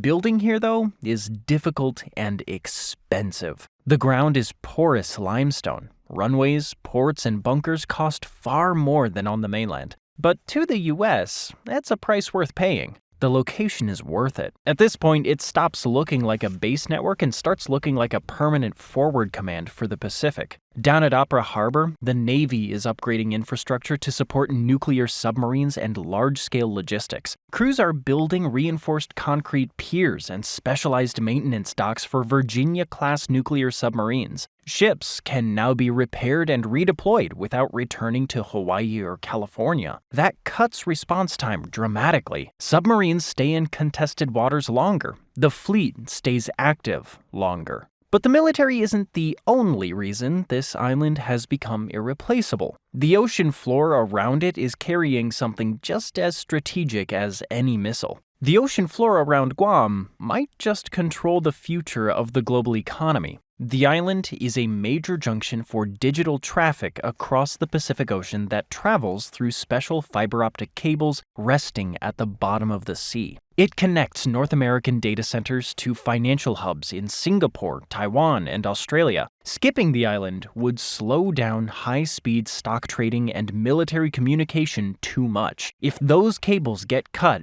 the digital economy of Southeast Asia goes dark. Trillions of dollars in automated stock trades, shipping trackers, and secure messages would vanish instantly. This is why the US military integrates the system into wider networks, combining satellite, drone, and undersea data into one command structure. These data centers aren't just buildings, they're nodes in a protected network with military-grade security and redundant power systems tied into federal infrastructure. Now, it's not just military positioning, it's economic infrastructure tied directly into how the Pacific actually functions. The government spending billions is a clear message. The US will never give up this location. That military spending is also doing something else. It's attracting a different kind of attention, but not from military strategists, from billionaires. And once that level of protection locks in, capital starts treating it like infrastructure and not territory. Guam offers something you can't get anywhere else: the safety of the American flag, a strong dollar, and tax breaks that beat traditional tax havens, all in one place. The money technically never leaves US soil, but in practice, it can move through structures that make it difficult for the IRS to trace or tax in real time. This is often linked to what's known as the Mirror Code. It copies the US tax system, but the money stays local. Guam can offer massive tax breaks, sometimes up to 100% for decades. It's the type of deal you'd never get on the continental US. For the local government, the deal is pretty straightforward. Give up tax revenue to attract billions in cash deposits and high-end development projects that federal grants won't fund. For billionaires and companies, this is the perfect loophole. The money technically stays on US soil, it has the full protection of American courts, keeping it safe from foreign governments or local corruption, and at the same time, the money sits in a tax system built to protect wealth. And this has all created a specific type of financial strategy: captive insurance. Corporations create their own insurance companies here, write off the premiums as business expenses on the mainland, and pay almost nothing in tax. It's legal and used by large, well-established companies, but some mid-sized businesses and entrepreneurs are starting to get in on the act. However, it still operates under strict rules and close regulatory oversight, rather than being a straightforward loophole. Because it's treated as a domestic US insurance structure, it can bypass strict international rules or the scrutiny that comes with traditional tax havens. They get the exact same benefits, without the bad press. Investors put their stock market profits into local projects, like luxury apartments or factories, and delay or completely erase their federal tax bills. When you mix that federal perk with the local tax breaks, the real tax rate for a massive building project drops to almost zero. These investors only target properties protected by the military. In neighborhoods like Tamaning or Dededo, prices have completely detached from local incomes. For most residents, wages haven't kept up, but the property market keeps climbing. With high inflation and weak currencies around the world, owning physical land guarded by the US military is much safer than holding government bonds. The SM Group from the Philippines have aggressively bought up land and commercial spots that used to be too expensive for the local market. They're not planning to run normal hotels. They're just using this land as a secure place to park their money. Really, it makes perfect sense. Investors see the exact same military threats that generals see. They're betting that a US territory getting a massive defense upgrade is the absolute safest place on Earth to hide wealth during a global crisis. The same missiles aimed at this island are the reason billionaires are moving money into it. While rich investors grow their bank accounts, regular people are feeling the squeeze of this military-driven economy. The military is building thousands of homes inside its bases, but the number of incoming troops still spills over into the local towns. Service members entering the local housing market get a federal housing allowance that often starts around $2,500 a month. That government money creates an artificial base for rent prices. It gives military renters the power to outbid local families for the exact same houses. The median price for a single-family home jumped over $452,000 in early 2026. For the local middle class, the teachers, the nurses, and government workers keeping the town running, the numbers just don't work anymore. The dream of owning a home is being traded away to support the logistics of a defense market. But the same value that protects it also puts a target on it. In modern war, an enemy only spends billions to destroy a target if taking it out ruins the other side's ability to fight. And China is pointing its missiles directly at this small Pacific island. The DF-27 missile was built to hit this location. Defense experts call it the Guam killer. It can fly 2,500 miles and can carry nuclear warheads. It's faster, it flies lower, and is harder to track. It's designed to bypass traditional missile defenses. And that's the paradox. The more dangerous this island becomes, the more valuable it is. To counter this, the US government is building an $8 billion missile defense system, a layered shield combining multiple interception systems across the island. It ties together multiple missile batteries into one computer network. The main goal is to block an attack where dozens of enemy missiles drop in from all directions at the exact same time.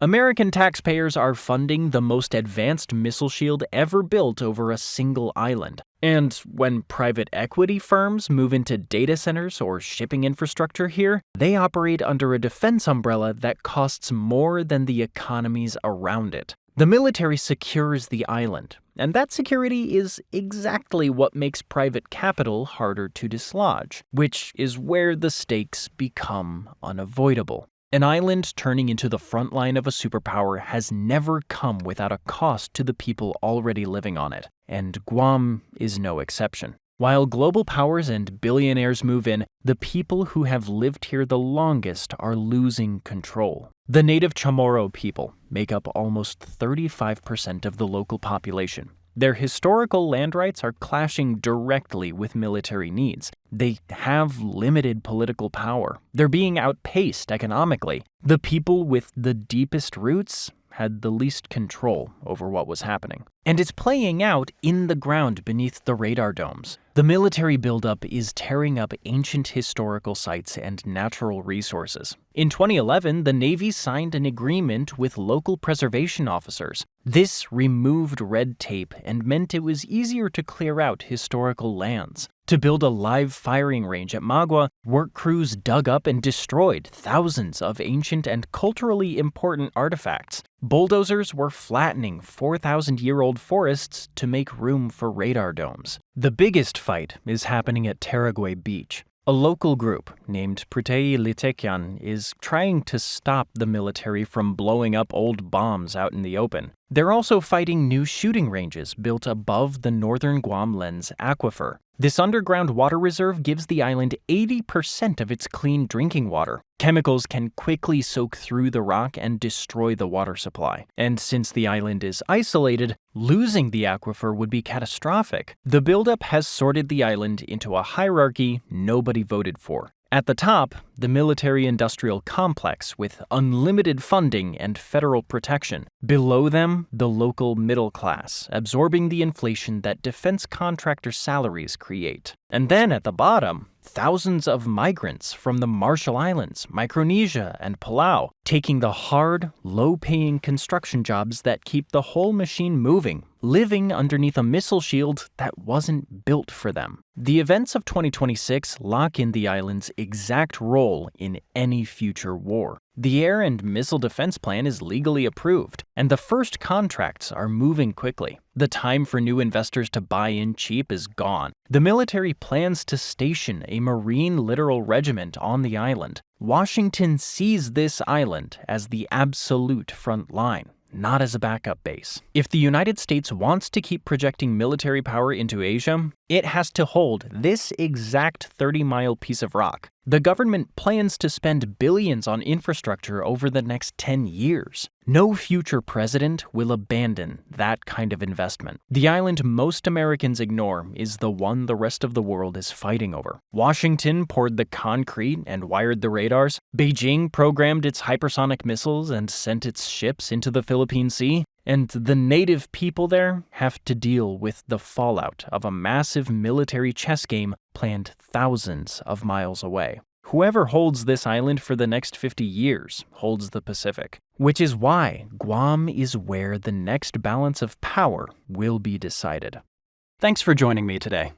I hope you enjoyed the video, and if you want to see more videos like this, then please consider subscribing and turn on notifications. It really does make a difference. Thanks again, and I'll see you next time on MapPack. Forget New York, Lisbon, or Dubai. In 10 years, the hottest new real estate market could be in Antarctica. Seriously, from wild new job opportunities to finding refuge to the ability to change your physical body. Here's why you'll want to pack up and book a one-way ticket to the bottom of the world. Starting with number 50. The Antarctic ice sheet is melting. Bad for humanity, yeah. Great for coastal real estate, though. Only 1% of the continent is permanently ice-free, basically the world's biggest freezer, but it's set to defrost. The place is warming 5 times faster than the Earth's average, so all that ice, it's about to do a magic trick and disappear. It's melting to the tune of 147 billion tons a year. That's 25,000 Great Pyramids sliding into the ocean. You could be the first to grab this property while it's still covered, before it becomes beachfront. It's not exactly a tropical getaway. But hey, you'll get ocean views and maybe a glacier or two. Whatever's left of them, anyway. And if you like these map dives, make sure to hit that subscribe button. Cartography doesn't come with a dental plan, but it does come with free content like this. Reason number 49, say goodbye to your boring life. Live out the plot of Happy Feet instead. Seriously, what's cuter than having penguins living next door? And it'll be easy to make friends. There's 40 million of them, or 20 million pairs. That's right. Did you know penguins are serial monogamists? At last, some stable relationships in your life. Bonus perk. If they survive climate change, I guess. If they don't, you can still find things to do down south. Like number 48. Ever dreamed of escaping the rat race? Moving to the countryside? Running your own little farm? Maybe falling for a lumberjack or a baker with a heart of gold? No? Well, then you've clearly never seen a Hallmark movie. In any case, you may want to look into it with your own lush farm in Antarctica. Yeah, weird things have been happening on the continent, including green valleys ripe for farming. Places like the McMurdo Dry Valleys are getting greener and lusher. Scientists call this development alarming, but what do they know? But seriously, this is a real thing. Mosses have increased tenfold in the last 40 years. In 1986, vegetation was 0.4 square miles. In 2021, drumroll please, 5 square miles. That's not even as big as LAX airport, but for Antarctica, that's lush. and you can enjoy the countryside without the usual rural pests. Number 47, all life on Earth is precious, except mosquitoes. Those tiny vampires can turn a perfect summer night into a blood drive or worse, a hospital visit. But not in Antarctica. It's the one place on Earth where mosquitoes simply gave up. It's too cold, there's no standing water for eggs, nowhere to burrow, and nothing to bite. So they skipped the continent entirely. The only insect Antarctica has is the biting midge, Belgica antarctica. It survives by freezing itself solid for most of the year. Imagine hibernating inside an ice cube and calling it a lifestyle. Luckily, they stay frozen and out of your business, and they don't bite. You also won't even see them. They're just 0.08 to 0.2 inches long. That's 3 grains of sand put together. Number 46. Blizzards, gray skies, and thunderstorms got you down? Not in Antarctica, they don't. Despite all that ice, it's actually the largest desert on Earth. The whole continent gets about 6.5 inches of precipitation a year. That's less than the Sahara, and less sand, too. Some places haven't seen a drop of water in tens of thousands of years. That's not a drought, that's a geological lifestyle choice. It's the one place on Earth where you can finally brag about having perfect weather, if you ignore the whole "your face will freeze in 30 seconds" part. Number 45, 60 to 66% of all the world's meteorites have been discovered in Antarctica. Move there, and you won't just find rocks. You'll be tripping over space junk every time you take out the trash. And meteorites make bank. A museum in Maine once offered $25,000 for a 2.2-pound chunk that landed nearby. With that kind of money, you could pay your rent in New York City for 8, maybe 9 months. But there's a catch. Selling meteorites found in Antarctica is a no-no. For now, at least. But if people start moving there and different laws come into play, who knows? Over 45,000 meteorites have been found on the continent. Go try your luck. Space Rock Hunter could look cool on LinkedIn. If the whole Space Rock Millionaire plan doesn't pan out, don't worry. Antarctica still delivers. Reason number 44, travel hack: don't book an expensive trip to Norway or Alaska to see the northern lights. Try the southern lights instead. They're like the lesser-known indie band of auroras. Antarctica gets 6 straight months of nightly light shows. And best of all, free. You'll see something almost no one else on Earth ever does. Most people visit Antarctica in summer when the sun never sets. The sky literally forgets what night even means. Sure, the dark winters might drain you of vitamin D, leaving your skin paler than paper, but you'll get front row seats to the Aurora Australis dancing across the sky, while you try to remember what sunlight even looked like. Getting there's easy. Fly to Chile, head for the pointy bit at the end, take a 4-hour flight over freezing death water, land on a terrifying ice sheet, pray the pilot doesn't suddenly decide, you know what, let's not, and ta-da! Welcome to Antarctica. Enjoy nature's rave, minus the EDM. Number 43, move here and you'll drop those extra pounds. Oh, you didn't know? Antarctica's the ultimate crash diet. Forget keto, you'll be living on frozen meals. Literally. People who go there usually come back a few pounds lighter. Is it the canned food? The total lack of anything tasty? Or maybe it's the fact that 98% of your meals are literally frozen solid. Partly, but mostly, it's the cold. Exercise isn't the only way to lose weight. Sub-zero temperatures does it too. Your body burns a ridiculous amount of calories just trying not to die. The USDA says Americans should eat between 1,600 and 3,000 calories a day. Almost nobody does, but hey, dream big. Scientists at McMurdo, they need 3,200 to 5,000. That's 8 Big Macs a day just to keep breathing. Eat all the junk food you want and go down a clothing size. Is there a better ad for Antarctica? McDonald's, you know what to do. And speaking of clothing, number 42. You know that Patagonia jacket that cost a few $100? The one you brought back when you swore you'd become a hobby skier. Yeah, the one collecting dust, while you decided Netflix was a warmer, cheaper hobby. Move to Antarctica and get to use it.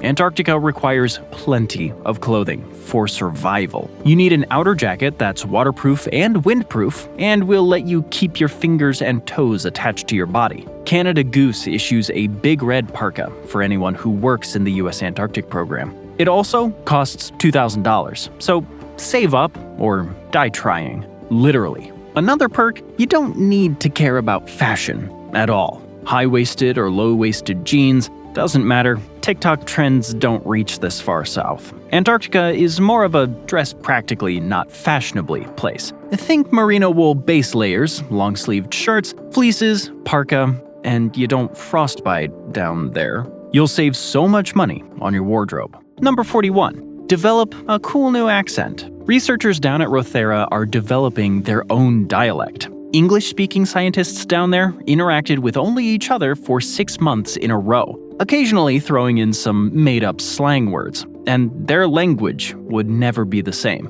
at least until they went back home. All those different accents, from jaunty Irish to drawling Southern, resulted in a weird merging. 6 months later, people could hear the difference. Imagine moving to Antarctica for life, with people from even more parts of the world. Enjoy your new Hindi-inflected French-accented Boston dialect. Okay, Antarctica's turning into beachfront property, the neighbors all wear tuxedos, and fashion stopped mattering somewhere around -80 degrees. And honestly, that's kind of the glow-up the planet needs. Ready to keep sliding south? Reason number 40. Rent is insane. Groceries cost as much as a car payment, but at an Antarctic research station, no rent, no bills, no grocery runs. Housing and food covered. Bed sheets and towels provided. They even give you cold weather gear. Save all the money you want, and all you have to do in return is get cabin fever and go slowly insane. Beats paying $2,500 a month for a box in East LA though. If you want to live outside the stations, good luck. You'll have to figure out supplies, heat, and how not to die. But if you build a house in the middle of Antarctica, at least you don't worry about rent or property taxes, mostly because no one's ever gonna find you. Another thing you don't have to worry about, number 39. Remember that crazy guy on the street corner? The one that says, time isn't real, man. Well, he's kind of right. Antarctica is in a lot of time zones at once. Not all of them, just 10. From UTC-3 in Palmer Station to UTC+12 in McMurdo. Time is a weird concept in Antarctica anyway. For most of the year, either the sun's blaring in your eyes 24/7 or you're cloaked in darkness for months. Perfect if you've been looking for a place to relive your emo stage. So you don't need to be on anyone else's schedule. In Antarctica, it could be whatever time you want, all the time. And time's not the only thing you don't need to care about. Number 38. On the ice, you're basically a supermodel. The only skincare you need is moisturizer. When it's -80 Fahrenheit, your face can't move enough to form wrinkles. You don't even have to worry about a hot summer bod, because it's under 7 layers of clothing at all times. No one's gonna see it. Of course, looking good won't pay the bills. Alright, this is where Antarctica stops being just ice and penguins and starts looking like a frozen gold mine. So, grab your popcorn and your investment portfolio. Number 37. Looking for a side hustle? Go mine resources and minerals in Antarctica. The continent has massive deposits of oil, coal, and iron ore. One problem, it's banned. For now. But that rule's up for review in 2048. By then, the trillionaires will be in charge. And let's be honest, environmental issues or not living in a post-apocalyptic wasteland won't stop anyone. The other problem with mining, the ice. Miles of it. But it's melting fast, so give it time. If you can't wait for a treaty to be ripped up to start your new job, try something else. Like number 36. How about the travel industry? Adventure tourism to Antarctica is booming. Open up a new travel service. In the 1990s, less than 8,000 tourists visited a year, most of them via sea cruises. In 2023 and 24, about 122,000 people made it to Antarctica. By 2033, almost 500,000. That's not tourism, that's a migration. Clearly, the tourism industry will have to boom to accommodate all of them, and somewhere to pee. But what if you want an Antarctic job that will actually help the environment? Number 35, become a bioprospector. What's that? Basically treasure hunting, but for microbes. Antarctica's plants and animals are built different. They've adapted to a place no sane person would choose to live. They're like nature's frozen lottery tickets. Move here and start digging into the weird life that survives the cold. Some Antarctic fish? They have literal antifreeze in their blood, antifreeze glycoproteins. Scientists study them to preserve everything from frozen food to frozen organs. There's alkali-tolerant yeast, sponges, mosses that just shut down for the winter, a bit like me. If that all sounds too science-y, you can go the opposite way. Reason number 34. Become Antarctica's first influencer. Seriously, how many do you know? Exactly, none. A few people at McMurdo are trying, but you could take it to the next level. The coldest level. Share videos of jaw-dropping landscapes. Do collabs with penguins. Show people the perfect makeup routine for when you can't see or feel your skin. There's just one problem with that career in Antarctica. Number 33, the internet sucks. But that makes Antarctica the best digital detox retreat in the world. You can get connected, just think 2003 dial-up. For younger viewers, that was when your computer screamed in boops for 2 minutes just to reach the internet. And if your mom picked up the phone, instant disconnect. People mostly use Antarctic internet for scientific support and research, not TikToks and rage posting on Reddit. And a lot of services are blocked, like Steam. Most modern video games would make the internet down there implode. Service is pretty slow. You can lose it at any time, so people mostly stay offline and engage with their environment and others. Antarctica is basically like living in 1995. And the internet's not the only thing you can disconnect from. Reason number 32. Big Brother is watching. Government surveillance is everywhere. Want to go off the grid? There's only one place to go. Antarctica. Like, needing everything delivered. Living off the land? Not happening. The land's ice. You'll either have to build your own sci-fi greenhouse and water rig, more on that later, or you'll need to strike a deal with a passing pirate cargo ship, or something like that. But some people want to disconnect in general. Number 31. Antarctica's population under 4,000. And that's during the busy season. So yeah, it tends to attract loners. Even McMurdo Station gets avoided. Too big. In summer, 1,200 people pack into over 100 buildings. It's essentially a floating high school with frostbite. Some people can't handle that kind of crowd. For a burned-out, hyper-connected population, Antarctica might actually be the dream. No notifications, no crowds, just you, the ice, and your thoughts. Antarctica gives you free housing, zero rent, and skin so frozen it stops aging. You can mine for riches, flex as the continent's first influencer, or just disappear from society completely. The dream, if your dream involves frostbite and dial-up internet. Let's see what the ice has to offer. Number 30. Say goodbye to door-to-door salespeople, nosy neighbors, and that one HOA guy measuring grass like it's the Olympics. In Antarctica, the only thing knocking is the wind, and maybe a penguin demanding snacks. It's the ultimate introvert paradise. No parties, no small talk, no just stopping by. You can cancel every plan for 6 straight months. I'm tired and I don't feel like it are rookie excuses. Try, I'm literally trapped in Antarctica. Your parents can't drop in to judge your life choices. And boomers bragging about how hard things were back in their day? Please, try surviving -80 degrees with no Wi-Fi, Janet. They had to walk 4 miles to school. Your winters are -100 degrees Fahrenheit. You're walking out in a Canada Goose jacket just to keep your organs from quitting in 5 minutes. Reason number 29. Want to go green? Go to Antarctica. You live off the sun. Endless summers means you've got 6 straight months of daylight. No sunsets, no shadows, just non-stop sun. And no vampires. It's like nature forgot to hit the off switch. With 24-hour sunlight and ice reflecting it from every direction, you're basically living inside a giant solar panel. Think of all the batteries you can charge. Even Greta would be jealous. Bask in smug, renewable glory. Your little outpost can run entirely on solar power. Heat, lights, coffee machine, all guilt-free. Who needs fossil fuels when the sun refuses to go down? We've got plenty more reasons to join the penguins, but the best is yet to come. Stick around for the top 3. They might actually have you pricing flights to the South Pole. Reason 28. Discover a cure for your allergies. Well, not a cure, more like a break. In Antarctica, there's no grass, no flowers, just peace, ice, and sinuses that work. Many researchers with seasonal allergies say their symptoms all but disappear on the Antarctic continent. A lack of trees, and 99.9% of all worldly plant life will do that.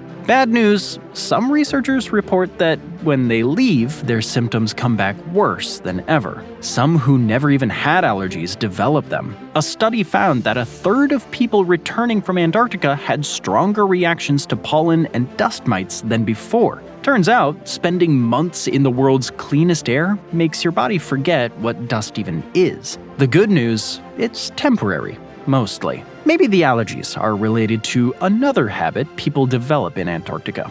Number 27. Not a fan of showers or hygiene? Go to Antarctica. Infrequent showering is par for the course. Water is limited, so scientists on base go days, even weeks, without showering. So, does every polar base smell like a Coachella porta potty? Not really. The freezing cold kills most odor-causing bacteria. Plus, you're unlikely to work up a sweat. Most people around you have a semi-permanent cold after months on the ice. Their noses gave up weeks ago. Nobody can smell anything, which, honestly, might be for the best. Live your life judgment-free, and not just for your shower habits. Number 26. Get away from your most annoying relatives. Planes only fly to Antarctica during the austral summer, November to February, and the journey? Taxing at best. You have to fly to Christchurch, New Zealand, then get a relatively uncomfortable plane to fly to McMurdo, which is a New York to LA distance. Sounds simple enough, except for the part where flights only take people who need to get there. It's not exactly a daily route. And delays, expect days of waiting for the weather to chill out, literally. It's like flying with JetBlue. As for some other comforts of home, Antarctica has you covered. Number 25. You'll never need a fridge again. Got a bunch of steaks you want to save? Leave them outside your front door. Drinks too warm? Take it outside for 5 minutes, if that. The average fridge is between 35 and 38 degrees Fahrenheit. That's a warm summer day in Antarctica. Your problem won't be food spoiling. It'll be food freezing solid. That burger you left outside? It's a hockey puck now. Better thaw it for a few days before dinner. On the plus side, you save on energy costs for food storage, offset by paying for heating to keep your body non-hypothermic. And your body will be undergoing a lot. Number 24. Change who you are on the inside. Literally, scientists found that months of canned food and zero variety can actually change your gut microbiome. Some bacteria, the bad kind, go down. Others, tied to inflammation, go up. So nobody's sure if that's good or bad. But if you're there for life, I'm sure you'll soon find out. Let's talk about some cool things you can discover in Antarctica. Number 23. There's several abandoned bases on the continent. If you're a fan of urban exploration, great news. You'll get to search the coolest, least known abandoned places in the world. Fan of Cold War-era spy gear? You're in luck. Antarctica's got leftovers. 2 of the abandoned bases belonged to the Soviet Union. A.B. Dobrovolsky Station, now occasionally Polish, and the Pole of Inaccessibility. Rumor says there's still Soviet tech buried out there. Frozen radios, rusted tools, maybe even a KGB snowmobile. Basically a thrift store for James Bond villains. And maybe that can inspire you. Number 22. What better place to host an underground supervillain lair than Antarctica? Become a chilled-out supervillain. Think about it. World-ending weapons buried in ice caves, henchmen strutting through frozen domes in fur coats, all safely out of reach of law enforcement. Sure, it'd suck for anyone fleeing World War III, only to run into a guy named Dr. Frostbite. But hey, that's a them problem. Oh, you want a more practical career plan? Fine. Number 21, you'll get super hydrated. Or at least you'll try to.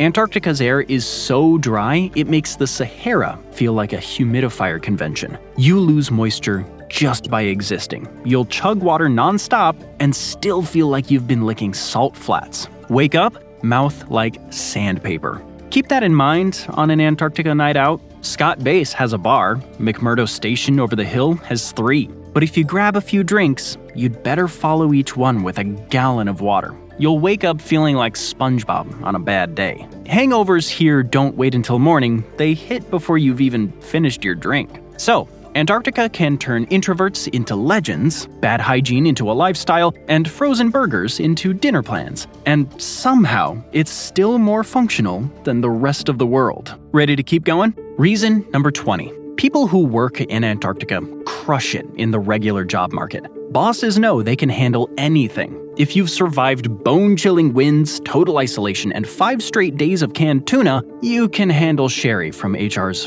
47 group emails. But what if you want to finally work on your own creative project instead? Even better. Number 19. Want to finally write that novel? Paint a masterpiece? Learn French? Antarctica is the ultimate way to focus. And in 10 years, more people might have caught on. By then, you can book an isolation cabin or resort. Population? You. Get started on that epic book you just know is going to change your life. Months in a cold, isolated place always works out well for authors. Just look at The Shining. Or take a totally different career path. Number 18. Build your own 100% eco-friendly retreat. Zero-emissions communities in Antarctica are a thing. There's one already. The Princess Elizabeth Antarctica Research Station opened in 2009. It's powered by 192 batteries.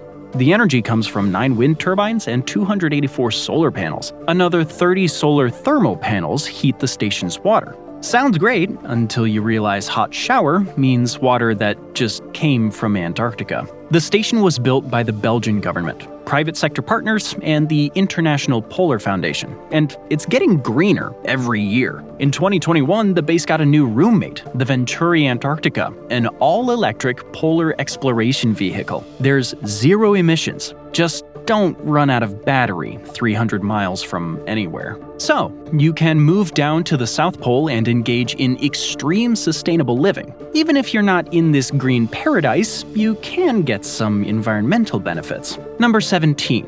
Tired of smog and city pollution? Good news, you won't get cleaner air than in Antarctica. Bad news, it's painful. Like shards of ice piercing your lungs. The continent's not completely free of pollution. Air still moves around the planet after all. But compared to everywhere else, it's practically spotless. Scientists confirmed that Earth's cleanest air is in the Southern Ocean, between Antarctica and southern Australia. It was completely free of man-made aerosols, unlike the mix of car exhaust and vape fumes you've been breathing in every day. Speaking of pollution, number 16. Antarctica could also be a great investment opportunity. When climate change makes the rest of the world nope out, Antarctica suddenly looks pretty appealing. And if you've already bought up some land, congrats! You're officially the world's coldest real estate tycoon. You'll want to pick your plot carefully. Don't build your shiny new climate hub on top of a glacier that's about to slide into the ocean. That'd be a little too on brand. And building up a climate hub won't be too complex, because reason number 15. In Antarctica, minimalism isn't a lifestyle. It's survival. Shipping anything to the end of the world costs a fortune. Sure, there's 3 post offices. Calling that a delivery network is pushing it. If you think USPS is slow, actually this is probably still quicker. But you better learn to downsize. Fast. No clutter, no sentimentality. If it doesn't fit in your suitcase, it's staying behind.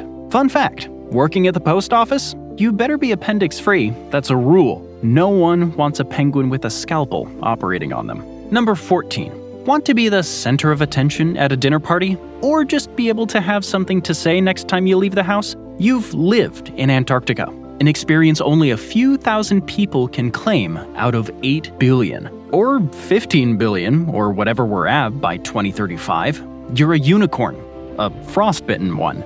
Dazzle people with stories of hiking on glaciers, drinking with penguins, wrestling a killer whale. I didn't say the stories had to be true. Oh, well, speaking of killer whales though, reason number 13. There are no apex predators. On land, that is. I'll get to the sea later. Unlike the North Pole, where evolution clearly underprepared you for a fight with a polar bear, Antarctica doesn't have that much that can kill you, besides the weather, and, well, the occasional homicidal penguin. So if you're gonna live on one of Earth's frozen extremes, this is the better choice. Reason number 12. Even in the sea, there's not much that wants to eat you. The animals are just huge. You're not on the menu, but that doesn't mean they can't wreck your day.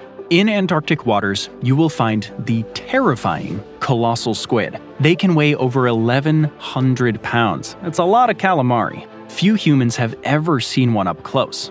They're fast, aggressive, and they've even left scars on sperm whales. Yeah, those 79-foot giants that weigh 50 tons. You're not winning a fight with a colossal squid, unless you're desperate to prove you're tough and easily crushable. But you won't need to, because reason number 11, Antarctica is the ultimate raw dog life experience.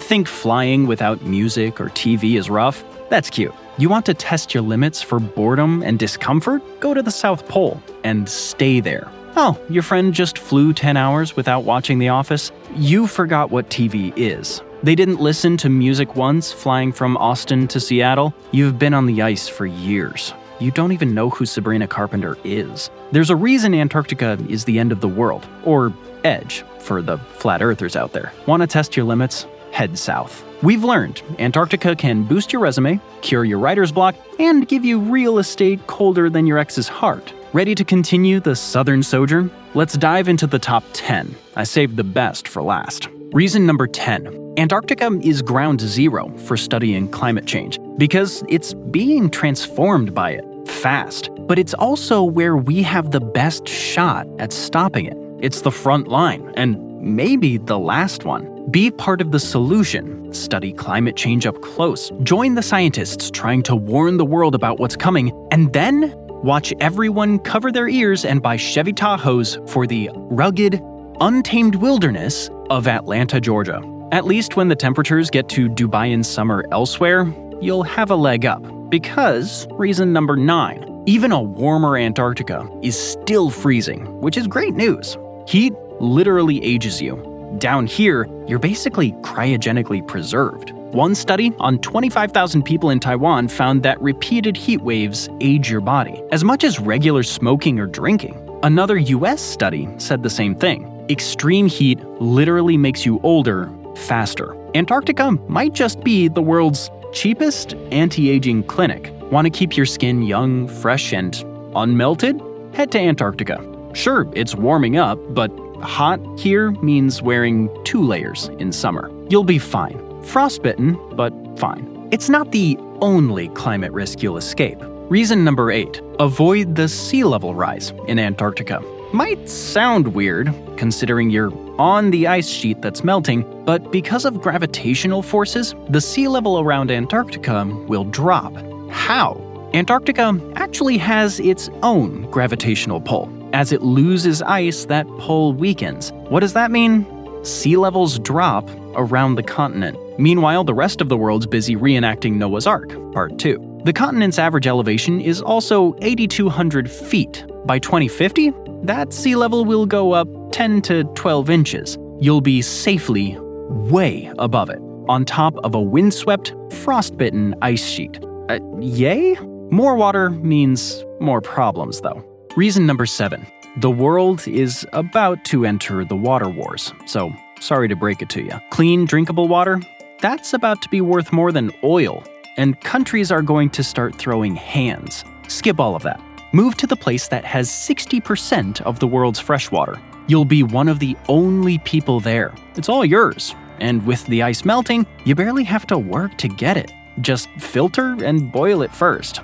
Unless you want a crazy ancient plague thawed from the ice living in your stomach. Oh, the meltwater might taste a little off. Water from Antarctic glaciers has almost no minerals. It tastes wrong. Salty, flat, like water that forgot how to be water. Some people mix in syrups. It's like a DIY Starbucks drink. Glacier macchiato, anyone? And water wars aren't the only ones you can avoid. Reason number 6. How long until World War III starts? A few decades? Years? Days? Antarctica might be the place to go. You'll be out of everyone's way. The 1961 Antarctic Treaty bans all military activity on the continent. Soldiers can come here, but only for science. Navies can sail past, too, as long as they wave at the penguins from the high seas. The whole place is neutral ground. For now. An invasion of Antarctica seems unlikely. It's also strategically pointless. It sits on the southern end of the world. A map released by the Irish Star agrees. It showed where to flee in case of nuclear war, which feels about right for the general vibe of 2025. Antarctica ranked as one of the safest places on Earth. And with 5.4 million square miles of mostly empty land, a lot of people can fit there. And it might be the closest you can get to being off this world. Reason number 5. Experience what extended space travel is like, without leaving the planet. Antarctica's rugged landscape, it feels like outer space. Actually, scratch that. Concordia Research Station, it's more isolated than the International Space Station. The ISS is only 240 miles above the Earth's surface. The nearest city to Concordia, 750 miles away. The European Space Agency knows the deal. They sent a 13-person team to Antarctica in the winter. They studied the physical effects of isolation and filmed video diaries to capture the emotional and psychological journey. Basically, the Blair Witch Project, South Pole Edition. The ESA team was stranded after the last plane left in February. The next one wouldn't arrive until November.